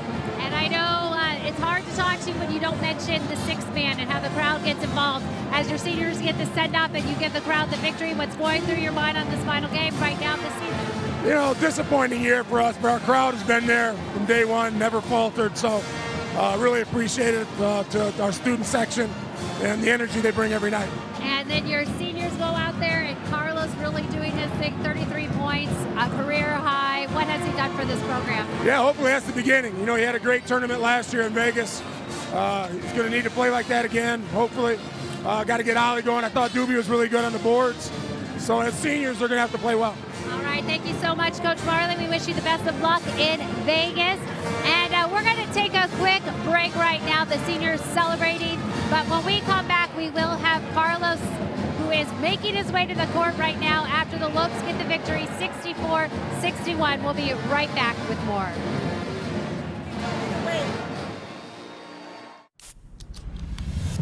Bossy, bossy. Just looking at my kids like I'm bossy. To Y, letter S to the base, step London and mid on edges. Is it? showstopper. Beats get it crunk and wired. Wave your hands, scream louder. Everybody here, get it out of control. You use the latest technology to treat patients, but your care and compassion is timeless. Advancing your career means helping more patients and providing even more care. Grand Canyon University's online programs in nursing make it convenient for you to become the expert every patient deserves. Find your purpose at GCU, where advanced technologies drive education. Private, Christian, affordable. Visit gcu.edu/online. Kate Longworth welcoming you back here to the court at GCU Arena as the Lobes put an exclamation point on the regular season with a victory, 64-61, the final over the Roadrunners. And I am joined now by the hero of the game, senior Carlos Johnson, in his final regular season game here at home. And you went out there in grand fashion with a season high 33 points. What was fueling your success tonight? You know, it being my senior night, you know, I got a lot of my family here that really ain't never been to Arizona, seeing me play here, seeing this atmosphere. I just wanted to give them a show and just, you know, play poise and, you know, get a win for my teammates also, you know what I mean? And the season's not done yet, but just when you reflect on your times here at GCU Arena, what stands out? You know, the loyalty the fans have, even though it's you know, it was a little slump in the year. It was just, you know, it was good to see they stuck by us, and you know, they didn't bash us. You know, it was just, you know, it was lovely coming here, playing every night. You know, giving it your all in front of great people, and you know, they show love back. That's all it's about. And I was just talking with Coach Marley, and he talked about how last year at the tournament, it was your turn to shine. He's hoping to see more of that. Right now, UTRGV, Cal Baptist, they're in overtime, so we don't know the seeding yet, but what are you anticipating with the Vegas tournament, and what does this team need to do to go out there and be successful? Same as last year, one game at a time. You know, we're going to focus in on the first one, then take it after that, and, you know what I mean, go from there. And hopefully we pull out 2 good wins to go back to the championship and, you know, finish where we started. All right. Well, thank you so much, Carlos. Congratulations on the regular season, and go get them in Vegas. Yeah. All right. Carlos Johnson on his senior night, guys, and it was a dramatic one here at GCU Arena. But in the end, it does not disappoint. And lots to talk about as we digest this one. GCU with the victory, 64-61. Guys, I'll send it back up to you, but I'll hang out here on the court and bring you all the festivities as the night continues. Thank you. Yeah, it went down to the wire, didn't it? 64-61. Earlier today, it was senior night. Lorenzo Jenkins, Carlos Johnson honored, as all the seniors are at this time every year. And, wow, they came up strong. 33 points, a season high for Carlos Johnson, 10 rebounds, matching a career high that he had at Colorado State for Lorenzo Jenkins. So for the two of them, a great, great night. I'm real happy for those two guys. I know how important senior night is to a player, and for Carlos Johnson to go out there and just put on an offensive performance the likes he did, and like he said, in front of his family, he was showing out for his pops and all his family, the student body, the faculty, and Lorenzo Jenkins. Couldn't get it going offensively, but boy, that did not stop him from putting on his hard hat and bringing his lunch pail to the arena tonight, and he crashed that glass, cracked the glass, 10 boards, a career high, tying a career high. So he'll have that memory forever. They'll hold on to this tape for a long time. Yeah. I still got my Georgia Tech tape from my senior year at North Carolina. It's dusty on VHS, but I still got it, and I still pull it out from time to time and watch that. So it's always a moment that you never forget, walking out on the floor with your family and then walking off the floor with that W. Well, is there little doubt who our Canyon State Credit Union player of the game? Canyon State Credit Union committed to you, and Carlos Johnson was definitely committed to this game tonight. 33 points. He was locked in right from the very beginning, did it in a variety of different ways, and whether it was muscling his way to the basket and flexing his guns or knocking down the three-point shot where he was 4 for 7 from behind the arc. You can see how fired he was up. He had 17 points real quick in this basketball game, and he just kind of wondered if he'd have the energy to be able to finish as strong down the stretch, and he did not disappoint. So our Canyon State Credit Union player of the game is Carlos Johnson, as head coach Dan Marley making his way into the post-game press conference. But first, we'll head to our Sanderson 4-3 keys. Well, just offensively, they were really good tonight to start this game. They had one little lull in the first half, but for the most part, they did a good job. The three-point shot was good early on in the game. Kind of got a little bit iffy in the second half, but they did just enough from behind the arc to win the advantage there. The rebounds could have been better, in my opinion, as they got out rebound 43-36, gave up 15 offensive rebounds, but most importantly, they played like they were having fun tonight. You know, that 4-game losing streak, just everybody looked tight. They just didn't look like they're having any fun, enjoying their craft. Got out, worked at times, kind of put their head down, and tonight they didn't do that. They went out there and played inspired basketball. We mentioned early on the energy, the body language was different for this club tonight, and I think that's one of the major reasons why they got this W. Let's send it downstairs. Head coach Stan Marley's post-game press conference. All right, exciting but good win. Told the guys any way possible, and I guess that's what we did. So exciting and glad we won.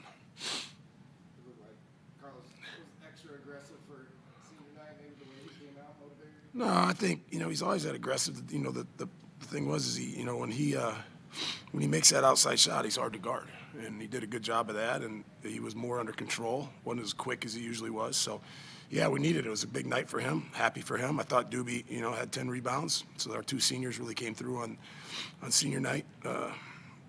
So it was a big win. I told our guys that we just had to find a way to win a basketball game, and thought we played pretty well defensively throughout the whole game. Yeah, Ollie, struggled a little bit, but again, when Carlos stepped it up, that's fine. But it's more about, again, we talk a lot about offense, but our defense is something that's been our Achilles' heels of late. So it's good that we can win a game, back to winning a game with 64 points. We held them to 35% shooting. So that was good. Didn't get destroyed on the rebounding. They still had 16 offensive rebounds, which is too much, but they did miss a lot of shots. What did you see about keeping them on the perimeter more? They're not a great three-point shooting team, but they got them kind of lured into taking 23. Yeah, well, we played a lot of the zone, which has been good. The first game we played there, our zone was really good.